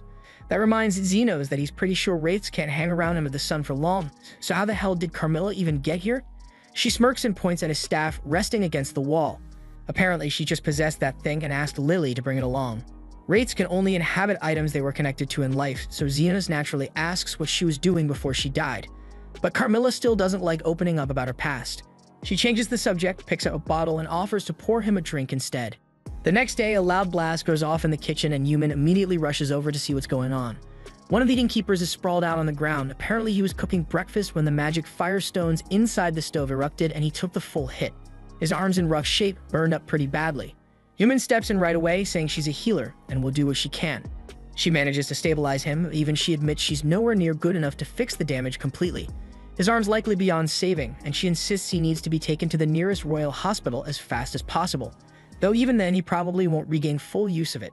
Right then, Xenos shows up to check what the fuss is about. Yuna calls out to him, asking for a little assistance moving the injured man to hospital. But from where Xenos is standing, the guy's condition isn't actually that serious. He figures it's not worth the trip to the hospital and casually starts walking away. Before leaving though, as a small gesture of thanks for the hospitality during their stay at the Springs, Xenos quietly heals the man, no charge, no fuss, just like that. He walks off with Lily, and from Yumin's point of view, it looks like he completely ignored the man and just dipped without helping. She's about to call him out for it, until she glances down and sees the man's injuries are totally gone. For a split second, she wonders if maybe her own healing did more than she thought, but no, she knows better. Her skill level isn't anywhere near high enough to pull something like that off. Only top-tier magic users, saints, or legendary healers can perform that kind of miracle, and that's when it clicks. Xenos has to be an elite-level healer. She immediately heads back to report this to her superior, and Renardo's floored to hear there's a healer of that caliber just wandering around unnoticed. If what Yumin says is true, the kingdom would definitely want someone like that working for them. But tracking him down will be tricky, since Yumin barely remembers any details, just that he had black hair. Bernardo shrugs it off at first, figuring that if Xenos healed someone without asking for a single coin, and he's probably a decent guy, so there's no need to worry too much about him. That is, until Yumin casually mentions that Xenos was also wearing a black overcoat, so that changes everything. Bernardo suddenly reconsiders and decides it is worth trying to find this guy after all. Yumin's cool with the idea, but asks how he plans to pull it off, so he takes a moment to think it through. If Xenos has no official registry or license, that must mean he's unregistered and probably working somewhere deep within the slums, which works just fine, because Bernardo already has the perfect plan to smoke him out. Later that afternoon, Zahn barges into Xenos' clinic, dragging a half-conscious Bernardo behind him and frantically asks for help. He doesn't know who this guy is, but he suddenly started coughing up blood and collapsed, so Zahn brought him straight here. Xenos quickly warns everyone to keep their distance just in case it's contagious, and begins a quick diagnostic scan. What he sees isn't pretty because the man's lungs are wrecked, and it reminds Xenos of the symptoms seen in red lung syndrome, so he tells Lily to back off just to be safe. That disease wiped out tons of people back in the day and it spread fast, but it was supposed to be extinct after the cure was created, so Xenos has no clue how this guy caught it. Suddenly, Bernardo sits up completely alert and casually compliments Xenos on how fast he nailed the diagnosis. He introduces himself as a senior healer from the Royal Hospital, although he admits he's not exactly known for his healing magic skills. Right then, Yumin rushes into the room, panicking and starts scolding Bernardo for doing something as reckless as faking a deadly illness just to meet Xenos. But Bernardo insists he had no other option if he wanted to see him face to face, and besides, the fake illness is starting to seriously suck. He pulls out a vial from his coat and downs the contents, explaining that it's an antidote. He had taken a self-engineered drug earlier that mimicked the symptoms of red lung, knowing it would prompt the locals to bring him straight to Xenos' door, but it's fine now because he's already neutralized the effects. Xenos asks why he even has something like that, and Bernardo says he made it years ago when he was experimenting with red lung strains during the vaccine trials. Hearing this, Xenos immediately realizes that who he's talking to is the doctor responsible for developing the red lung cure, the same one who earned the elite healer title for saving thousands. That aside, Bernardo explains the real reason he wanted to find Xenos was because the way he was described, especially the black coat, because it's reminded him of someone he once knew. He asks where Xenos got it, and Xenos tells him it belonged to his teacher, though he doesn't know where his teacher is now. Moving forward, Bernardo says he's here to offer Xenos a spot working at the Royal Hospital. There's a tricky situation developing, and he could really use someone with Xenos' level of expertise. But then the girls show up, clearly having heard there was some sketchy stranger bothering him, and they're ready to throw hands if needed. Bernardo calmly reassures them that he didn't come here to drag Xenos off against his will. He just wants to extend an offer, plain and simple, and Xenos seems fine with the idea. Zafia gives him a look and asks if he's really going through with it, but Zemus nods and says it's the right move. Now that the Royal Hospital knows about his little underground clinic, it's better to have someone like Bernardo on his side. Plus, when Red Lung was still spreading, Bernardo personally made sure to deliver free doses of the vaccine to the slums, and that act makes him a good person, so Xenos sees him as someone worth trusting. As part of the deal, Xenos heads over to the Royal Hospital alongside Bernardo and Yumin, and he's genuinely stunned by how gigantic the place is. They eventually make it to Bernardo's office, and once Xenos is settled in, Bernardo begins laying out the terms of the job he has in mind for him. There's been a string of disappearances lately, and he wants Xenos to investigate. Xenos doesn't have a problem taking the job, but he points out that reconnaissance isn't really his strong suit, so he asks Bernardo if he's sure he wants someone like him handling this kind of work. Bernardo explains that as a newly appointed member of the Royal Hospital, Xenos will have access to several specialized programs, so gathering intel should be relatively easy. Still, Xenos is worried that if he attracts too much attention, someone might eventually uncover his identity. Bernardo tells him not to stress about it because he's already built a backstory for Xenos. From now on, if anyone asks, Xenos has just returned from studying abroad. Xenos isn't totally convinced that will fly, especially with other skilled healers around. But Bernardo says as long as he's vouching for him, no one's going to dig any deeper. After that, Yumin escorts Xenos to the hospital dorms where he'll be staying for the next few weeks, and to his surprise, he finds Lily already waiting for him. He immediately asks what she's doing here, and Yumin explains that Bernardo signed off on the paperwork to let Lily move in. According to hospital policy, healers are allowed to live with family members or spouses, so Lily teases that this makes her Xenos' wife now. But in truth, Yumin just listed her as Xenos' younger sister. She's the one who pushed for Lily to come here in the first place, since she figured Xenos would be more comfortable having someone familiar nearby, and honestly, he was nervous about leaving Lily behind, so he appreciates the gesture. Then, Yumin steps out to give Xenos time to settle in, but right after she leaves, Carmilla appears as well. Xenos understands why Lily's here, but he can't for the life of him figure out why Carmilla would come all the way to the capital. Not that she has much of a reason, she just enjoys messing with Xenos since crazy things tend to happen whenever he's around. Xenos points out that with all the healers in this building, she's risking getting exorcised if anyone spots her. But Carmilla doesn't seem even a little concerned because aside from Xenos, there really aren't many healers here powerful enough to exorcise her anyway. A little later, Xenos is sitting in the cafeteria with Yumin, and she asks how he's settling into the new place so far. Xenos says it's not too bad, but things are about to get hectic, and he still has no clue how to go about getting an official healing license. Yumin says she can walk him through the process since she knows how it works. First, you have to pass a healer aptitude test. If you do, you get accepted into the Royal Healing Academy. From there, it's years of brutal studying, and if you survive that shit, you can take the final exam to earn your healer license. That sounds like a nightmare, so Xenos can't believe there are people actually willing to go through all that. But Yumin says that's just the beginning. Once you're licensed, you'll need to take another round of exams if you want to become an adventurer or work under military contracts. There are even more requirements if you want to move up through the healer ranks. Most folks in this facility are here to do research or level up their academic standing, but all of it just sounds like way too much for Xenos. He cuts her off and asks her to just skip to the part about the missing people. Yumin explains that one of the people who vanished was named Alfred, and he was a top-level healer and a researcher. The guy was known for being gentle and brilliant when it came to medicine, and even Bernardo told her that Alfred played a big role in developing the cure for the red lung disease. Xenos thinks Alfred sounds like someone worth saving, but he still doesn't know much about the situation, so he asks if there are any leads. Right then, the cafeteria doors swing open and Goldrin walks in. Xenos asks who that guy is, and Yumin tells him that's the vice director of the Royal Hospital, also a Class 7 advanced healer. Xenos has no idea what Class 7 means, so Yumin breaks it down. Healers are ranked in 3 tiers: beginner, advanced, and elite, and each tier has 7 levels, so the level 7 advanced healer is the highest point you can reach before hitting elite status. In short, Goldrin's a big deal around here, and apparently he's aiming to become the hospital's next director. The current director is barely around anymore because he's ancient, so Goldrin basically runs the place now. But under his leadership, things have shifted a lot, but not necessarily for the better. According to Yumin, the wealthy get VIP treatment whenever they fall ill, while the poor are lucky to leave with an ice pack and a cheap sticker. Goldrin doesn't even bother improving his healing abilities anymore, and word going around is that he bought his way up to level 7. Xenos has a pretty solid grasp of what kind of guy Goldrin is, and honestly, he'd prefer to stay far away from him. But dodging him isn't really an option since Yumin believes Goldrin might actually be involved in Alfred's disappearance. Goldrin's known for pulling in every skilled healer he can find to boost his image, and Alfred was one of those standout talents. Xenos asks if Goldrin has ever made a public statement about Alfred vanishing, but apparently he denied having anything to do with it. Xenos gets what needs to be done, but the question is, how the hell is he supposed to get close to someone that high up the ladder? But Yumin says not to stress about it.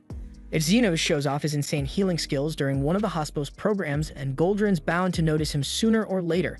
Xenos knows he's good, but he's never actually gone head-to-head with other healers before, so he has no idea how he stacks up, but he's willing to give it a shot. Right then, one of Yumin's colleagues called Crescent strolls over and asks why she's hiding out in the corner without him. Yumin tells him she's allowed to eat wherever she wants, but Crescent takes it the wrong way and assumes she's just teasing him.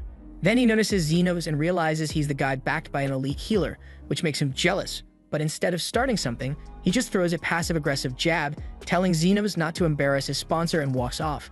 Xenos turns to Yumin, asking what that was about. She explains that Crescent is a classmate of hers and used to be decent, but ever since Goldrin scouted him, his ego's been out of control. Xenos then thinks back to his early days. Back when he was still a kid, he found a corpse in an alley and started practicing his magic on it, hoping to bring it back. But just as he was about to raise the dead, his soon-to-be teacher smacked him across the head. The guy told him not to waste his talent on corpses and to learn how to help the living instead, and that was the day his life shifted. The man took Xenos in and started teaching him healing magic alongside another student named Veritra. In just 1 year, both of them were already skilled enough to treat serious wounds. But even then, their teacher warned them, healing a few cuts and bruises is just beginner-level work. You're still a third-rate healer until you learn what healing really means. Back in the present, Xenos is sitting in on his very first lecture at the academy, and the topic for the day just so happens to be undead creatures. As the professor dives into the lesson, Xenos is kind of impressed, not because he's learning anything new, since he picked all this up back during his adventuring days, but the way the material is being broken down makes it easy even for someone without field experience to follow. The instructor then opens the floor for questions, and one of the students raises a hand to ask about wraiths. Unfortunately, the professor doesn't have much to offer on the topic. All he really says is that wraiths sit at the top of the undead hierarchy. Encounters with them are rare, and in most cases, they end with the entire adventurer party getting wiped out. His advice is to run, especially if the wraith is capable of speech. That level of intellect usually means you're dealing with something terrifyingly strong. Xenos is kind of thrown off by that, considering he literally has a talking wraith living at home with Lily. He never realized Carmilla was that dangerous, but yeah, he's not about to say anything and cause a panic. The professor then asks if anyone's actually gone up against the undead before. The first to jump up is of course Crescent. He introduces himself with way too much flair and brags about how he used to be an adventurer and has taken out about 30 ghosts. That gets the class excited, so they all start clapping and hyping him up, which just feeds his ego. Then he notices Xenos isn't clapping and decides to target him, asking how many ghosts he's exorcised. Xenos could easily take on 50 in one go if he really pushed himself, but he doesn't want to draw attention, so he casually says he's handled 30 before. Crescent immediately calls BS, but Xenos holds his ground, clarifying that yeah, he's fought 30 ghosts at once, and the room goes dead silent. The others are in shock, trying to process what he just said. Someone asks him how the hell that's even possible, and Xenos explains that he once wandered into a haunted labyrinth and got swarmed, so he just spammed healing spells until everything was wiped out. That's when the class realizes he's talking about the Garmenton Labyrinth, a place so dangerous that even gold-class adventurers usually avoid it, so the room goes nuts. Everyone's seriously impressed except for Crescent, who just sulks in disbelief, still convinced Xenos is lying because there's no way he got upstaged like that. The focus of the next lecture is on magic circles, and Crescent deliberately picks the seat right next to Xenos, determined to prove he's better. Xenos never really cared much for magic circles and always thought they were kind of pointless, but he still has to sit through the class. The professor draws one on the board and then asks if anyone wants to volunteer and recreate it in front of everyone. Crescent shoots his hand up and walks confidently to the front, clearly trying to show off. He draws a perfect magic circle for a basic healing spell, and the professor praises his precision. Then Crescent grins and tells the professor that Xenos would also like to give it a shot. Xenos never planned to participate, but now he's been dragged into it. Like he said before, magic circles were never something he paid much attention to, but he does remember one weird circle his master showed him years ago. So he walks up and draws it. Crescent starts laughing because the circle looks nothing like what's in the textbooks, but when the professor sees it, he stops cold, completely stunned. What Xenos drew isn't just basic healing, it resembles a regeneration circle, but it's different. Xenos confirms that it is a regen-type circle, but it's an odd one. If someone's missing several fingers, this spell will randomly grow one back. It's overly complex and burns through a ton of mana, way more than most healers could ever handle.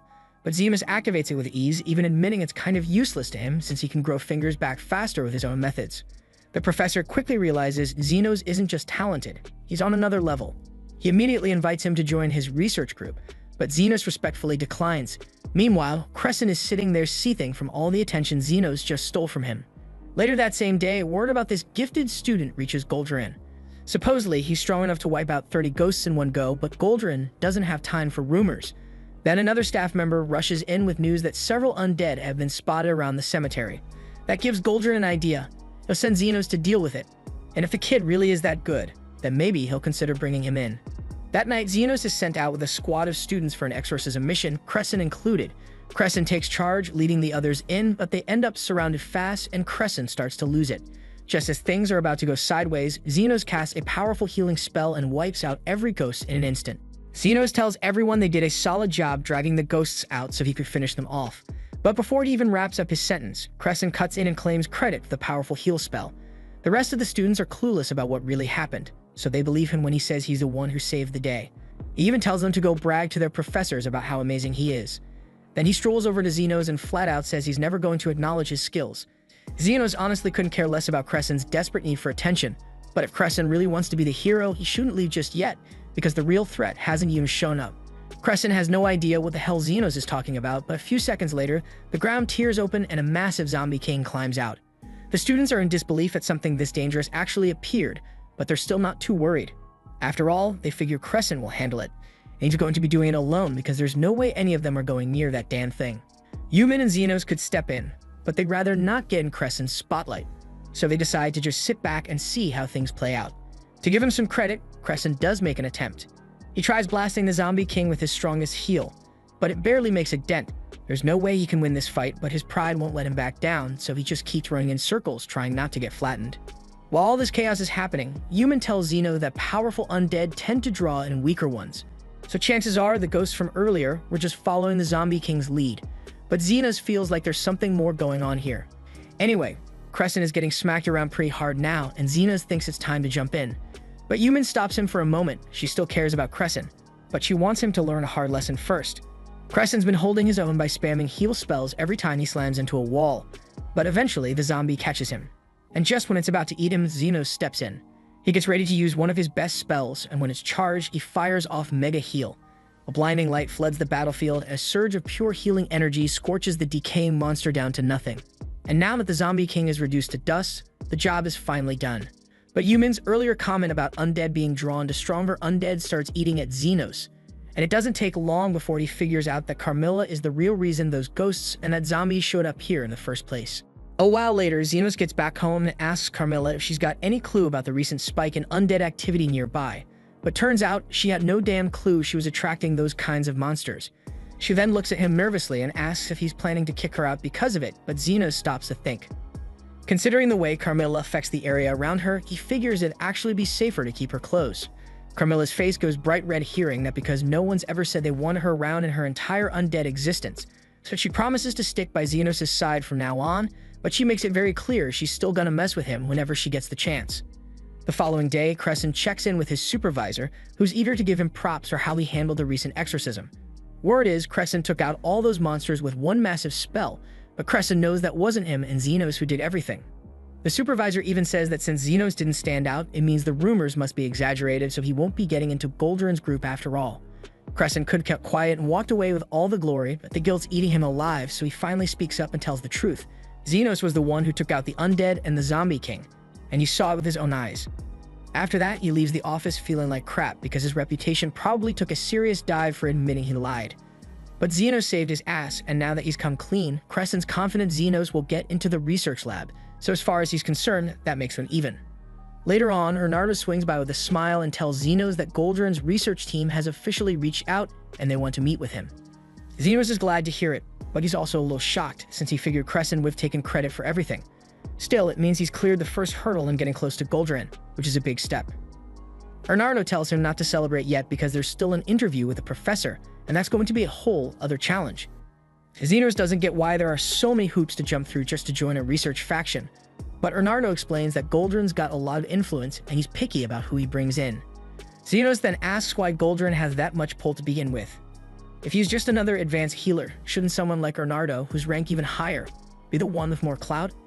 Bernardo laughs and says titles don't always mean much when it comes to real power, especially in his case, since he earned his rank from breakthroughs in drug research, not political strength. Xenos doesn't really get the political side of things, but he says he's heading out to answer Goldrin's summons, and the others wish him luck. He finally shows up to the meeting room, and after Goldrin gives a quick intro, the very first thing he asks is what Xenos brings to the table. Xenos just replies that he's a healer, so he heals people, but Goldrin's not impressed. He says that answer's too basic and any average healer can patch people up, but someone like Xenos should be aiming way higher. He points out that healers carry serious weight in this country, and honestly, the whole nation probably wouldn't exist without them. Still, it's the elites who get to benefit the most from all that work.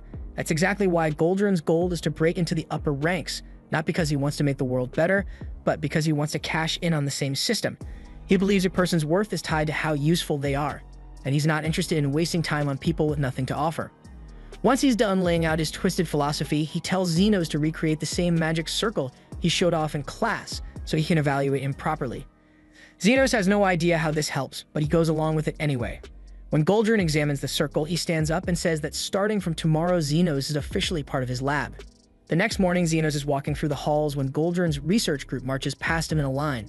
He spots Crescent at the back and Crescent waves him over, telling him to hurry up and join the line.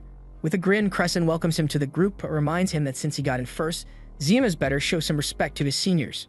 After all, the only reason Xenos made it in is because he put in the good word. Xenos asks why he even bothered telling the truth back then, since keeping quiet would protected his rep. Crescent admits it was partly guilt, but also because he figured riding Xenos' wave might work out in his favor. Xenos respects the honesty at least, but right now he's wondering what's up with this weird line. Crescent explains that it's part of Goldrin's usual routine, his daily patient rounds. Xenos asks if they really need a whole squad just to check on one person, but it's more about appearances. Goldrin only visits VIPs with influence, so showing up with a crowd makes a statement. Xenos didn't join for this though because he's only here to dig into Goldrin's secrets, and he can't do that from the back of the pack, so without saying a word, he starts heading straight for the front. The patient tells Goldrin that his foot has been killing him since yesterday, so Goldrin takes a quick look and sees it's just a basic sprain. He says he'll only need 3 assistants for this one. Xenos doesn't know what that means at first, but then watches Goldrin cast a spell and pull energy straight out of 3 of the students standing nearby. He funnels that energy into the man's foot to heal it, and while it works, the students used in the process are clearly affected. Xenos quickly heads back to Crescent and asks what kind of spell Goldrin just used. Crescent explains that Goldrin's specialty is a type of magic called health transfer. It lets you shift life force from one person into another, which makes it possible to heal big injuries, even if the caster isn't that strong. So if someone's hurt, you can basically donate vitality from other people to speed up their recovery. For more severe wounds, the spell needs a lot more life energy, so they usually spread the cost out among multiple people, and the usual downside is just a bit of fatigue. Xenos finds that pretty fascinating, and it definitely explains why Goldrin surrounds himself with so many healers. But Crescent tells him that's not the full story. There's word going around that director Shalbard might be stepping down soon, and Goldrin is already trying to lock in votes for the next leadership race. Xenos thanks him for the info, and while they're talking, he decides to ask if Crescent's ever heard of a guy named Fred. Crescent nods and says he knows the guy, but he never really liked him. Fred got invited to one of Goldrin's fancy dinner parties and then just vanished. Xenos asks what kind of party that even is, and Crescent says Goldrin throws these exclusive dinners for his top-tier subordinates, and it's a big deal to get invited. But after that night, no one's seen or heard from Fred again. Xenos later fills Bernardo in on everything, thinking this might be enough. But Bernardo tells him they're not even close. What they have confirms Goldrin was probably tied to Fred's disappearance, but it's nowhere near enough to prove it. He needs Xenos to climb higher, earn Goldrin's trust, and get invited to one of those dinner parties. If he can pull it off, Bernardo even promises to pay him more. Xenos agrees to keep digging, even though he was hoping to head home on one condition. Once this whole thing is done, Bernardo has to come clean about everything he knows about Xenos' old master, whatever the result is. At the same time, over in the slums, Linda is busy messing with the lock on Xenos' clinic door, and after a bit of effort, she finally gets it open. She came by to tidy the place up for him while he's away, but hey, if she ends up sniffing a few of his belongings while she's here, that's her business. Just as she's starting to look around, she picks up on someone else's presence, so she gets ready to throw hands. But it turns out to be Zofia. They both demand to know what the other is doing here, but Linda quickly catches sight of the mop Zofia is holding, so clearly they had the same plan in mind. A few minutes later, Lou straight up busts the damn door down again because she also showed up with cleaning on her mind. Zofia and Linda kind of figured she'd turn up eventually, though they really wish she didn't have to destroy the door in the process because it's just more work for them now. The following morning in the capital, Xenos catches up with Crescent, who tells him he's just scored the huge honor of babysitting Goldrin's precious dog. In truth, Crescent is just dumping his pet-sitting job onto Xenos, but Xenos can't help but question if Crescent is actually doing any real research at all. Crescent explains that Goldrin's busy holding a private meeting with the 7 top noble houses he's been buttering up, which is why they're stuck watching his dog. Crescent doesn't really mind though, because he figures this is all just part of working his way into Goldrin's inner circle. Xenos asks if he's seriously gunning for a promotion, and Crescent says that's the whole point. Once he climbs high enough, he'll be living the high life with all the luxuries that come with it. Xenos seems thrown off since he figured most healers got into the field because they actually wanted to help people. In a perfect world, that'd be true, but Crescent tells him things don't work like that. He admits that there was a time when he dreamed of curing the sick and saving lives, but his healing magic has limits and it can't fix everything. And since he can't save everyone, he'd rather use his skills to secure money and women and comfort for himself. In other words, living every man's dream. Right then, a guy named Bonds strolls over and asks Crescent if he's stuck on dog duty for Goldrin again. Crescent brushes it off, saying he's just doing what he's got to do, but Bonds doesn't buy it. He tells him it's gonna take way more than brown-nosing Goldrin if he actually wants to move up in life. After tossing that bit of wisdom, he walks off and Xenos turns to ask who the hell that was. Crescent says Bonds is Goldrin's first secretary, but Xenos finds it hard to believe someone that reckless could even hold a position like that. Crescent gets the reaction, but apparently Bonds landed the position thanks to being an old buddy of Goldrin's, so now he just coasts by without doing much of anything. Right on cue, Bonds suddenly yells out Crescent's name, probably because he overheard him talking smack, and without warning, he hurls a bottle straight at him. Lucky for Crescent, Bonds is too drunk to hit the broadside of a barn, so the bottle completely misses him. But it crashes right next to Goldrin's dog and spooks her so bad she bolts. Crescent panics because if he loses Madam Milk, he might as well start digging his own grave, and Goldrin would absolutely murder him. He dashes after her, but the moment Milk rushes into the road, a carriage flies by and bam, she gets hit. Crescent rushes over and immediately tries to heal her. He throws a high-tier healing spell at her injuries, but even after all that, Milk is still squashed like a meat pie. Xenos checks her out and tells him not to panic because he stopped the bleeding, so she'll live, but Crescent is losing it because that's not enough. Even if she survives, she's going to have scars, and the only reason Goldrin loves this dog is because of how perfectly fluffy and flawless she is. So if he sees her like this, Crescent's finished. Xenos doesn't want the guy to get screwed over, so he raises his hand and starts working his own healing magic on Milk. Crescent tries to stop him, saying it's a waste of time. Sure, Xenos has insane power because he did wipe out a zombie king after all, but this kind of healing takes serious skill, and regenerating skin without leaving a mark is something only top-level healers can do. But while Crescent's busy running his mouth, Xenos is already finished. Milk's totally fine, no bruises, no cuts. Hell, even her ribs are as good as new. She's basically perfect again, like nothing ever happened. And Xenos just tells him she should still take it easy for the rest of the day. A while later, Xenos heads back home and finds Yumin already there waiting for him. He asks if something's up, and she says she just wanted to see if he'd take a walk with her. Xenos didn't expect that, but he agrees, and once they're out in the woods, he asks if there's something on her mind. She turns toward him and says she wants to apologize because if she wasn't so useless, maybe she could have caught Goldrin's eye, and then Xenos wouldn't be stuck in this mess. Xenos tells her she doesn't owe him any apology since Bernardo's already compensating him, and honestly, if it wasn't for this whole setup, he wouldn't have even gotten through the gates of the Royal Hospital, let alone gotten a shot at digging into his master's past. There's a lot for him to gain, so he makes it clear she shouldn't blame herself for any of this. Yumin's relieved to hear that, but since he brought it up, she realizes she doesn't know much about this master he always talks about, so she asks what kind of guy he was. Xenos says he's not totally sure because his master was kinda sketchy, to be fair. But the man did teach him to read and write and shared a ton about magic and the world, so honestly, Xenos owes the guy everything. Yumin says that sounds a lot like her and Bernardo because when she first started out as a healer, he took her under his wing and passed down all kinds of research knowledge. That said, Bernardo's obsession with his work got so out of hand that his girlfriend ended up leaving him, and ever since, Yumin's been the one looking after him. That definitely raises a red flag, so Xenos asks what her relationship with Bernardo actually is, and she tells him Bernardo is her uncle, which explains why they're so close. Not long after, Xenos and Yumin are heading back toward the Royal Hospital campus when Crescent suddenly bolts over to them. He drops to his knees, practically pleading with Xenos for help, and judging from the look on Crescent's face, whatever he's gotten himself into isn't just minor, it's damn serious. Then we cut to Goldrin arriving back at his office after grabbing lunch with Lord Fennel. His second assistant greets him at the door, but quickly picks up on the fact that Goldrin looks irritated, so he asks if something happened during the meal. Goldrin says nothing went particularly wrong, but while they were chatting, Lord Fennel mentioned that his daughter has recently developed a strange rash on her face and he wanted to know if Goldrin could do anything to help. Goldrin takes a moment to think it over and figures it's probably a case of odd face disease. It's not dangerous or anything and it usually clears up on its own. But if Fennel's daughter wants fast results, Goldrin would have to surgically remove the affected skin. The problem is that kind of operation would leave a large scar, and there's no way someone like her would be okay with that. Goldrin then noted that there's another way he could regenerate the skin using healing transfer magic with enough healthy donors. But the girl is apparently so ashamed of how she looks that she doesn't even let people see her face. At best, Goldrin might be able to bring in 1 or 2 assistants to help, but that's likely all she'll allow. The whole thing is clearly weighing on Lord Fennel, so Goldrin decides to take his mind off it by visiting his beloved dog, Madam Milk. But while heading to her room, he walks past Bonds, who offhandedly jokes that Milk got hit by a carriage not too long ago. Goldrin instantly blows up, assuming Bonds had something to do with it. But Bonds tells him to relax because the dog sitter who was out with Milk used healing magic on her, so she's fine now. Still skeptical, Goldrin lets it slide for the moment and rushes to check on Milk himself. And to his shock, Milk actually is okay.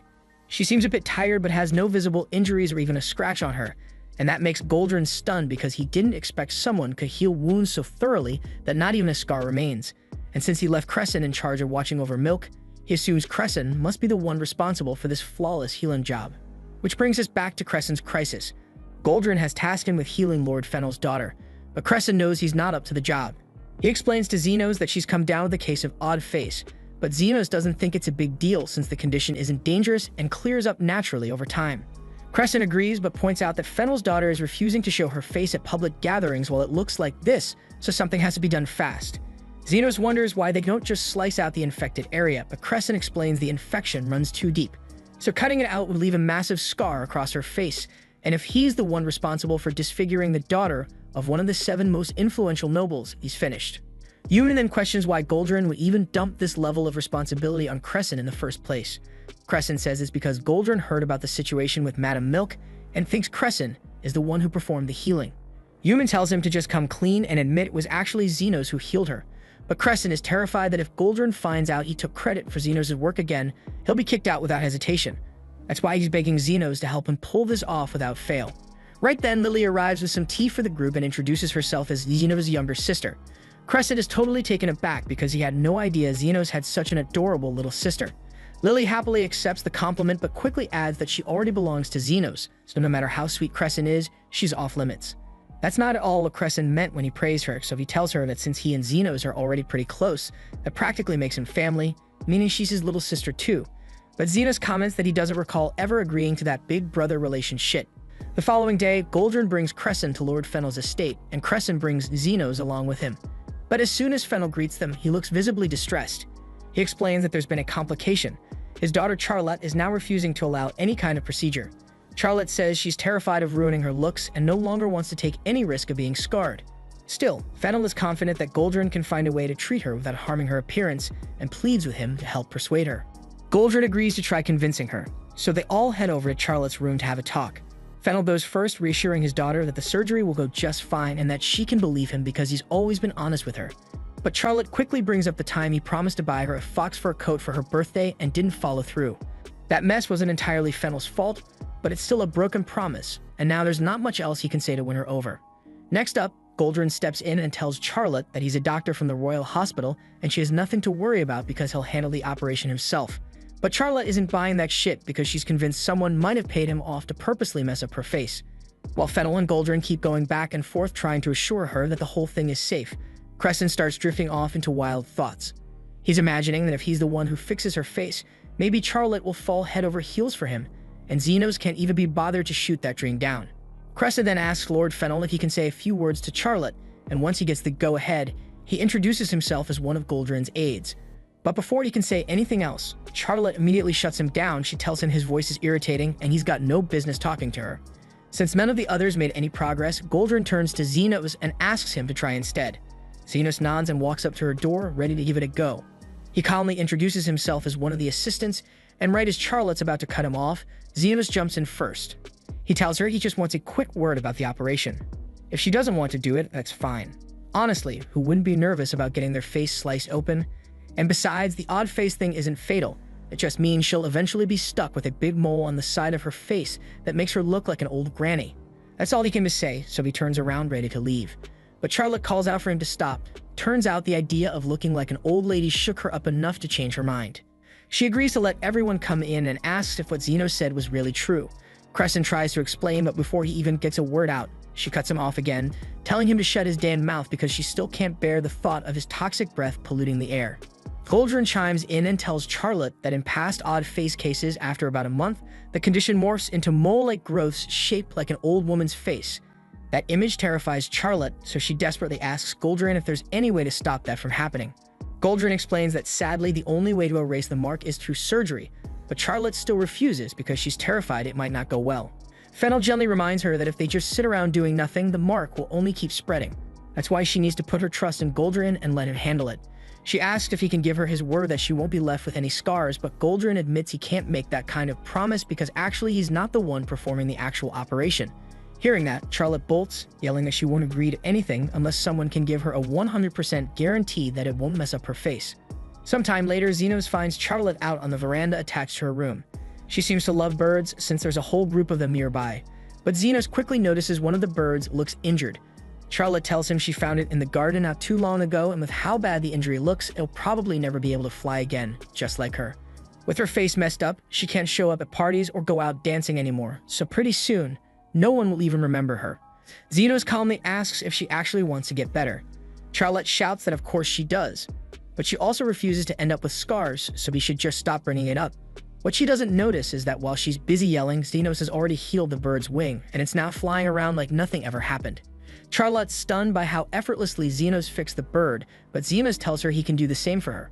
Whether someone's a noble, a commoner, or just a regular citizen, if they need help, he'll step in because that's what being a healer means to him. Hearing this, Charlotte finally believes that Xenos actually knows what he's doing, so she chooses to trust him and agrees to the operation. Once Charlotte is sedated, Fennel steps out of the room and tells Goldrin to take care of everything. But Goldrin has no intention of lifting a finger himself because he's already dumped the whole procedure on Xenos and Crescent. That said, he fully plans to take all the glory, so he warns Crescent not to screw it up. Xenos can clearly see Crescent starting to freak out, so he tells him he'll handle the entire operation if needed. Crescent appreciates that, but asks if Xenos has ever done something like this before. Technically, Xenos has performed this kind of surgery, though it was years ago when he was still a damn kid. Still, that gives him way more experience than Crescent, and he's just about to step in as the lead surgeon when Goldrin walks up and insists Crescent do the job himself. So that means Xenos is stuck as the assistant. With shaky hands, Crescent picks up the scalpel and tries to get started, but he's trembling all over. He studied this kind of surgery during his time at the hospital, so he sticks to the standard procedure, but Xenos tells him to hold on a second while he does a quick body scan. Crescent doesn't even know what that means, so Xenos explains that he just took a peek inside Charlotte's body and located every single wart root, so that way, Crescent doesn't have to cut at random. Thanks to Xenos' guidance, the operation is going smoothly, up until the last root. That's when Crescent spots something terrible. The final root is entwined around Charlotte's facial nerve. Cutting it would mean slicing into the nerve, which would permanently change her face. Nerve repair is incredibly complex, so Crescent suggests they stop and transfer Charlotte to the Royal Hospital, where she could be treated properly. But Goldrin couldn't care less about damn proper care because all he cares about is his reputation. He swore to Fennel that he removed Charlotte's odd face marks, but doing that now would mean damaging her nerves and leaving her face disfigured. A decent doctor would have respected Crescent's warning and chosen the safer route. But Goldrin's a selfish coward, so he grabs Crescent's hand and forces him to cut the final root, nerve and all. Then he starts shouting, pretending that Crescent did it of his own accord, while Crescent stands there, stunned and speechless like a little mouse. Fennel bursts, nears the room the moment he hears Goldrin shouting, only for Goldrin to immediately start blaming Crescent, loudly declaring that his useless assistant just sliced through Charlotte's facial nerves and left her permanently disfigured. A claim like that would absolutely destroy Crescent's future, and Goldrin couldn't care less. But Xenos isn't about to let that slide, not after Charlotte personally asked for his help. So he steps up and tells Fennel not to listen to Goldrin's nonsense, saying that a severed nerve is no big deal. Then, clearly fed up with just standing around, he shoves past Goldrin, whips out his scalpel, and carefully removes the last root himself. Right after, he uses his magic to completely restore Charlotte's nerves like nothing ever happened. A few hours later, Charlotte wakes up in bed with her father at her side. He's relieved to see her okay, but before she wants any hugs or reassurance, she needs to see her face. She grabs a mirror, and the second she sees her reflection, she breaks down crying, happy that the blemishes are gone. As far as Fennel knows, Goldrin was the one who performed the procedure, since he took all the credit before hurrying off, claiming he had urgent business related to the hospital elections. In return, Fennel pledged his full backing in that race. But Charlotte isn't buying the hero act. She remembers hearing Xenos' voice during the operation, gently reassuring her that everything would be fine. So deep down, she knows it was Xenos who truly saved her, and she'll always be grateful for that. Later that day, Xenos helps Yuman haul a bunch of bottles out of Renardo's lab. Yuman says they're part of Renardo's latest batch of potions, but she has zero clue what any of them are supposed to do. While they're in the storage room, Crescent comes dashing in with big news. Both he and Xenos have been invited to one of Goldrin's exclusive dinner parties. It sounds like a major opportunity, but Yuman notices that Crescent doesn't seem all that thrilled. He claims to be excited, but truthfully, he's a bit uneasy about dealing with Goldrin again and after what happened. Still, it might open some important doors for him, so he decides to go anyway. The party's happening tonight, and Crescent tells Xenos he'll catch up with him downstairs in the hall. Goldrin's event kicks off, and once all of his guests are settled in, he proudly announces that he's locked in support from Lord Fennel. With that, his position as the next head of the Royal Hospital is basically locked in before the month ends. The whole room breaks into applause, and even Crescent, who was feeling unsure about all this earlier, ends up enjoying himself, since it's the perfect chance to rub shoulders with all the elite names Goldrin brought together. While Crescent stays busy mingling, Xenos shifts into investigative mode to dig up anything on Offred. After a bit of probing, he finds out that Offred was seen looking after Bonds at the last dinner gathering. So Xenos heads over to Bonds and casually asks if he remembers running into someone named Offred at the last party. Bonds does remember him, says that while everyone else was busy networking, Offred was the only one who brought him a glass of water. According to Bonds, the guy was kind of odd, but at least he liked him. None of the other guests cared, since Goldrin usually warns his pupils not to talk to Bonds and calls him a liar. Xenos finds it weird that Goldrin would trash-talk Bonds like that, especially after giving him such a high position as first secretary. Lily curiously asks why Goldrin gave him such a good role if he doesn't actually do anything, so Bonds tells her it's because he and Goldrin go way back. But when she presses him on how they met, he snaps and tells her to drop it because he doesn't remember. Xenos figures pushing Bonds any further is pointless because he's already way too drunk to remember anything useful, but Lily's not convinced. She's pretty sure Bonds is hiding one of Goldrin's big secrets, so she grabs a waiter and asks for several more bottles of wine, planning to keep pouring drinks until Bonds slips up and spills everything. For the rest of the night, Lily lays on the charm, hyping up Bonds non-stop while keeping his glass full. Eventually, she gets him completely hammered, exactly what she was aiming for. Even though it's going well, Xenos is a bit rattled seeing someone like Lily pull off something this slick. She tells him she picked up the move from Carmilla, and he's not too thrilled that Carmilla's been teaching Lily shady tactics. But regardless, it works, so he leans in and asks Bonds directly if he knows what happened to Fred after their last encounter.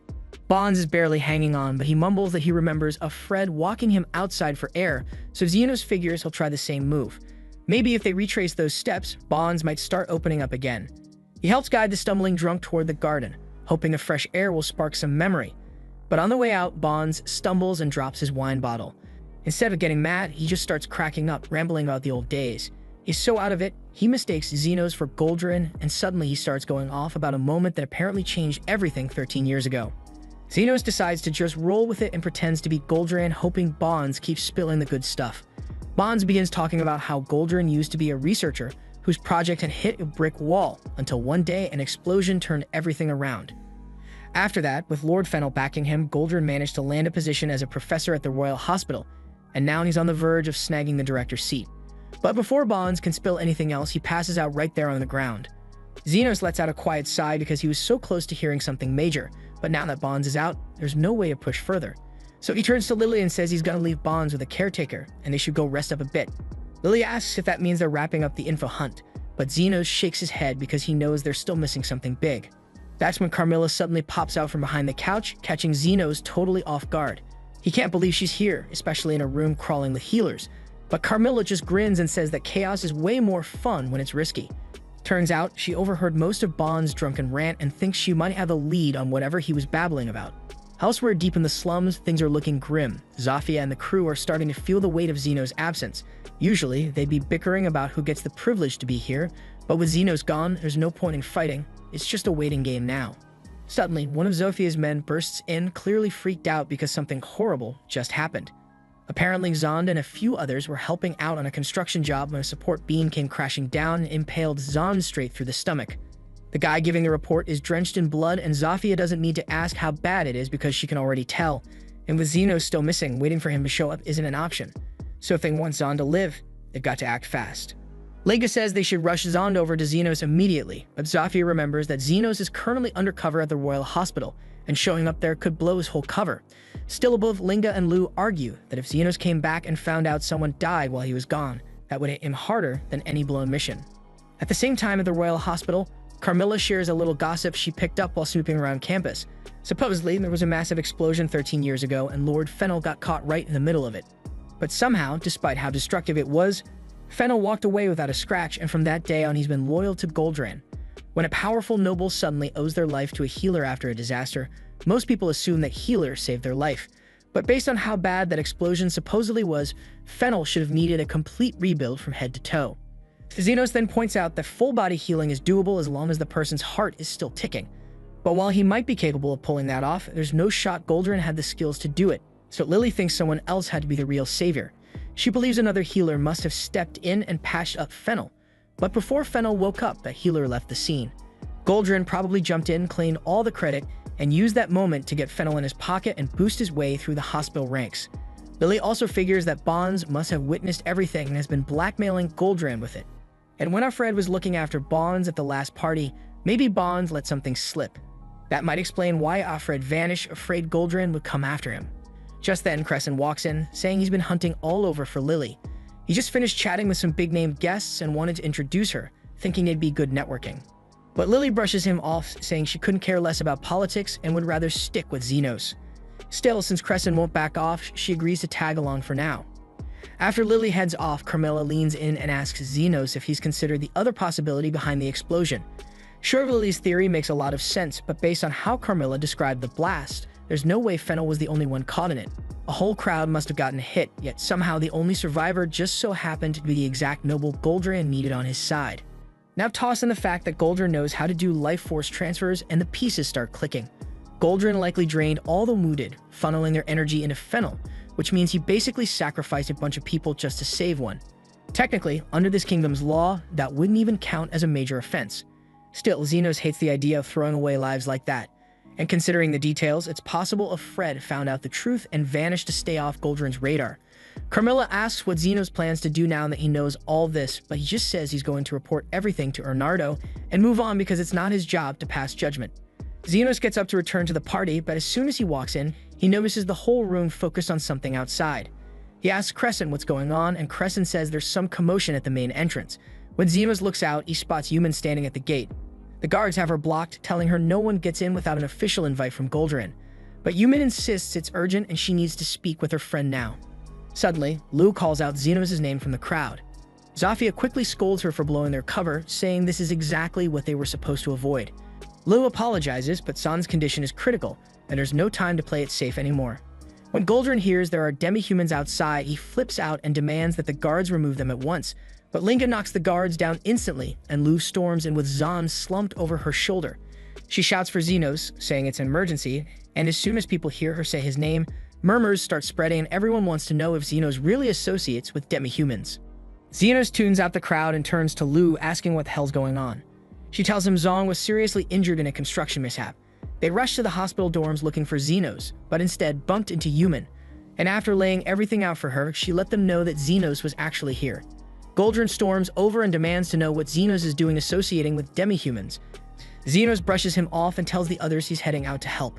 Goldrin then questions if Zenos seriously plans on helping them, warning that doing so will cost him any shot at joining Goldrin's inner circle. But Zenos couldn't care less about being part of some elite clique, because his job is to heal whoever needs it. He then tells Crescent goodbye and turns to Lily, saying it's time to move. Without hesitation, he scoops her up and leaps over the railing straight to the ground floor. Crescent watches them disappear into the distance, baffled that Zenos would just toss away such a promising future. Goldrin steps up to Crescent and tells him not to get any stupid ideas. Now that Zenos has defied him, Goldrin vows to personally make sure he never gets to practice medicine in that hospital again. Crescent admits it was reckless, but even if staying in Goldrin's favor means power and influence, he can't forget how Zenos would treat anyone, whether it was a stray or a noble, without bias. And he knows damn well that Goldrin would sell out anyone if it meant climbing higher, but that's not who Crescent wants to be. So he makes up his mind, leaps over the railing, and follows after Zenos, hoping to help. But by the time he catches up, Zenos is already finished patching up Zonda. So in the end, he didn't even need to throw his future away. Yuna calls him a dumbass for tossing it all for nothing, but also she heard what he said earlier, and those might have been the most honorable words she's ever heard from him. So yeah, he's still annoying, but she's proud to call him a friend. The following day, Zenos catches up with Bernardo and fills him in on everything he uncovered about Goldrin's shady past. Bernardo recalls of Fred once saying he was in some kind of accident as a kid. That must mean he was one of the survivors from back then. And if Goldrin was the one responsible for the blast in the first place, then Fred could be planning to settle the score during Goldrin's upcoming promotion party. If that's the case, Bernardo decides he'll have to show up himself. But aside from that, he tells Zenos he's genuinely grateful for all the dirt he helped dig up, so his assignment is officially complete. Zenos asks if Bernardo really means it, but this was the deal from the beginning. Bernardo just needs a little time to sort out Zenos' exit paperwork, and once that's squared away, he'll tell him everything he knows about Zenos' old mentor. Until then, Yumin suggests they should throw a farewell party to send him off. That evening, they all gather in Zenos' room. Crescent is already wasted, sulking over the fact that Zenos is leaving. Yumin and Lily tease him for being such a mess, but it doesn't help. Zenos tries to lift his spirits by saying he's flexible enough to land on his feet wherever he goes. Crescent appreciates the kind words, but they do nothing for his mood. And now he's worried that he's drinking so much he's seeing things and swears that there's a wraith glaring at him through the wall. The next morning, Zenos is set to head out, so he and Lily say their goodbyes. But before they leave, Yumin hands him a note from Bernardo that's supposed to explain the truth about Zenos and his master. However, when they get to Bernardo's office to grab it, they notice something's off. There's something weird hidden in his desk. And right then, somewhere else, Bernardo has already massacred everyone at Goldrin's big victory celebration. Just a few minutes earlier, Goldrin was soaking in the sweet taste of success, dreaming about how things would be once he finally became the hospital director.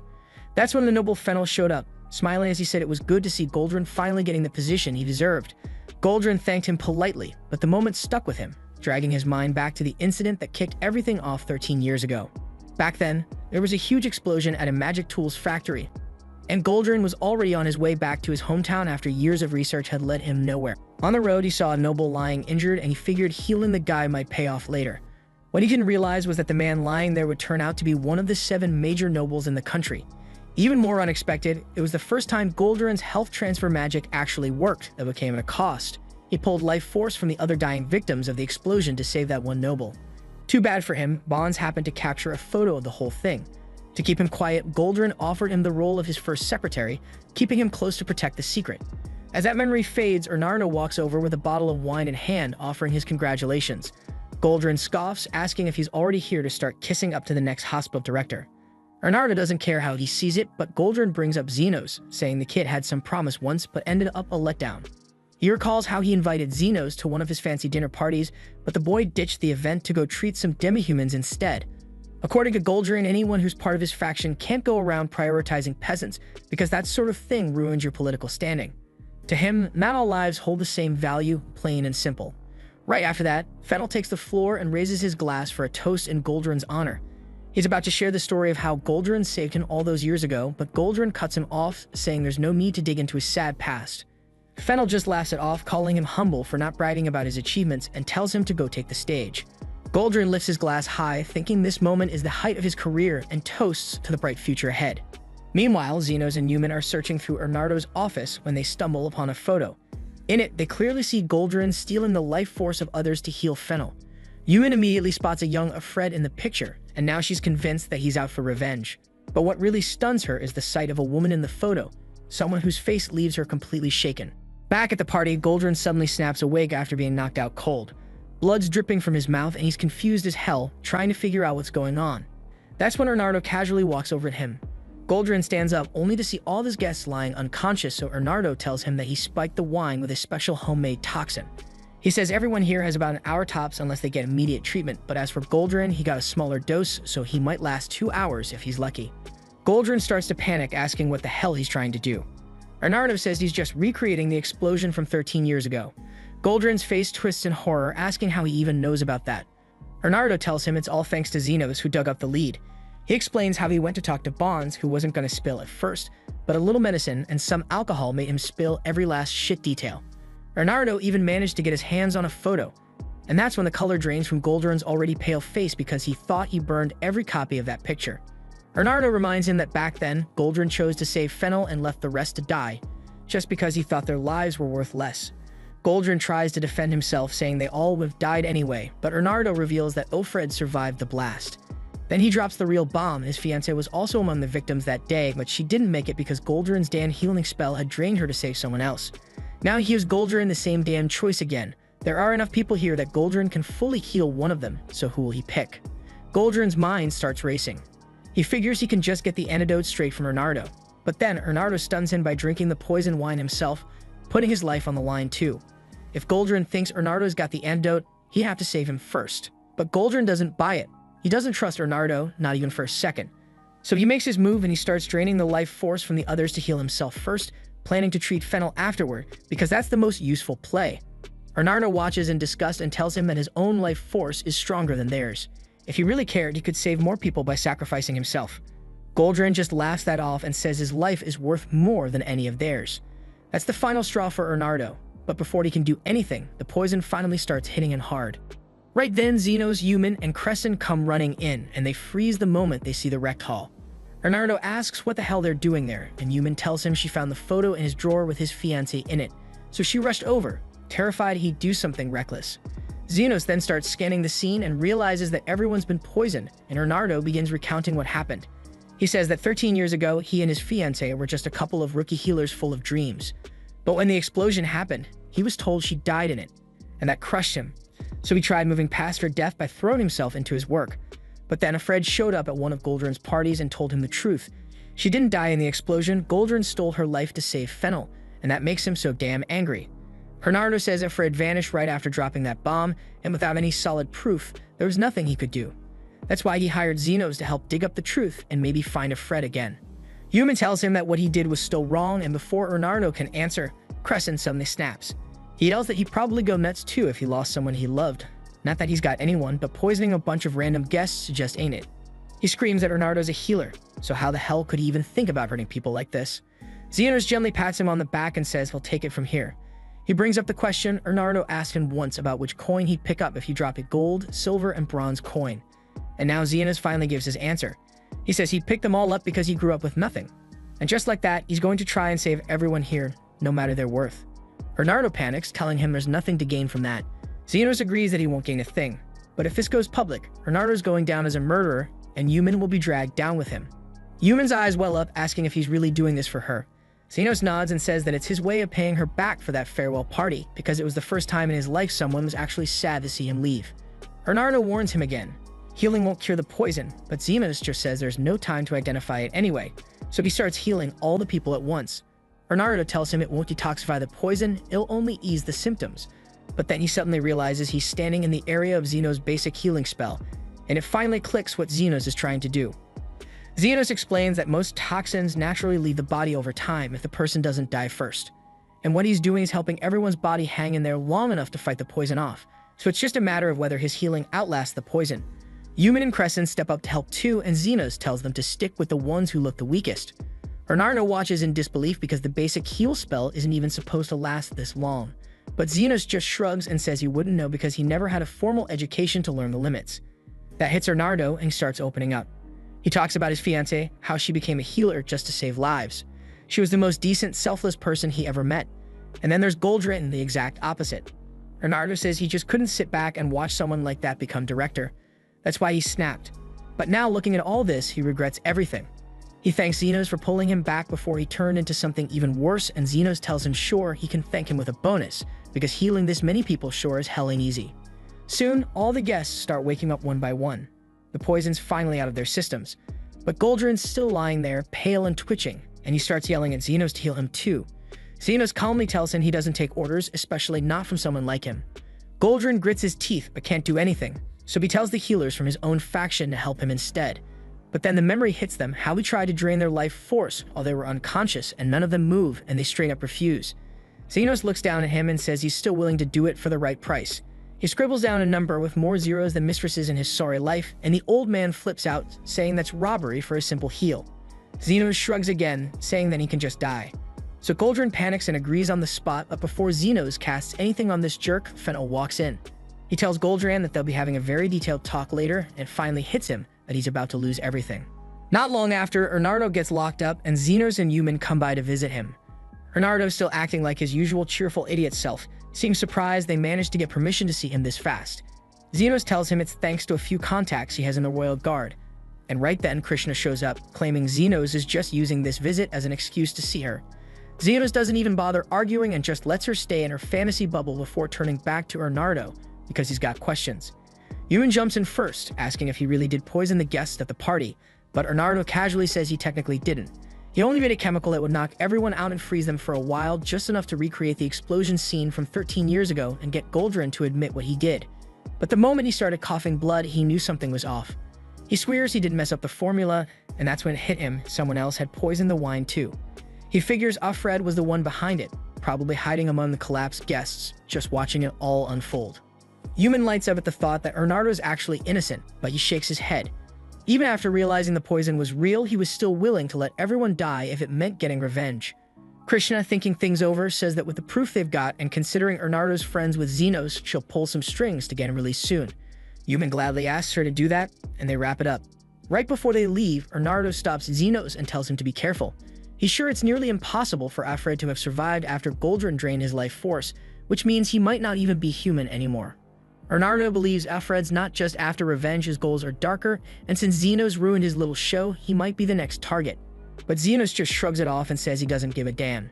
If Alfred wants to come after him, he'll hit him with one hell of a bill for all the trouble. And with that, he heads home to his chaotic, unwanted harem and gets back to doing what he does best, being the underground healer who will treat anyone or anything for the right price. Somewhere else in the kingdom, we finally see the one pulling the strings, and it's the damn guide. He's taken over Alfred's body and looks seriously disappointed that his entire plan just went straight to hell. This was the final episode. Subscribe for more anime recaps.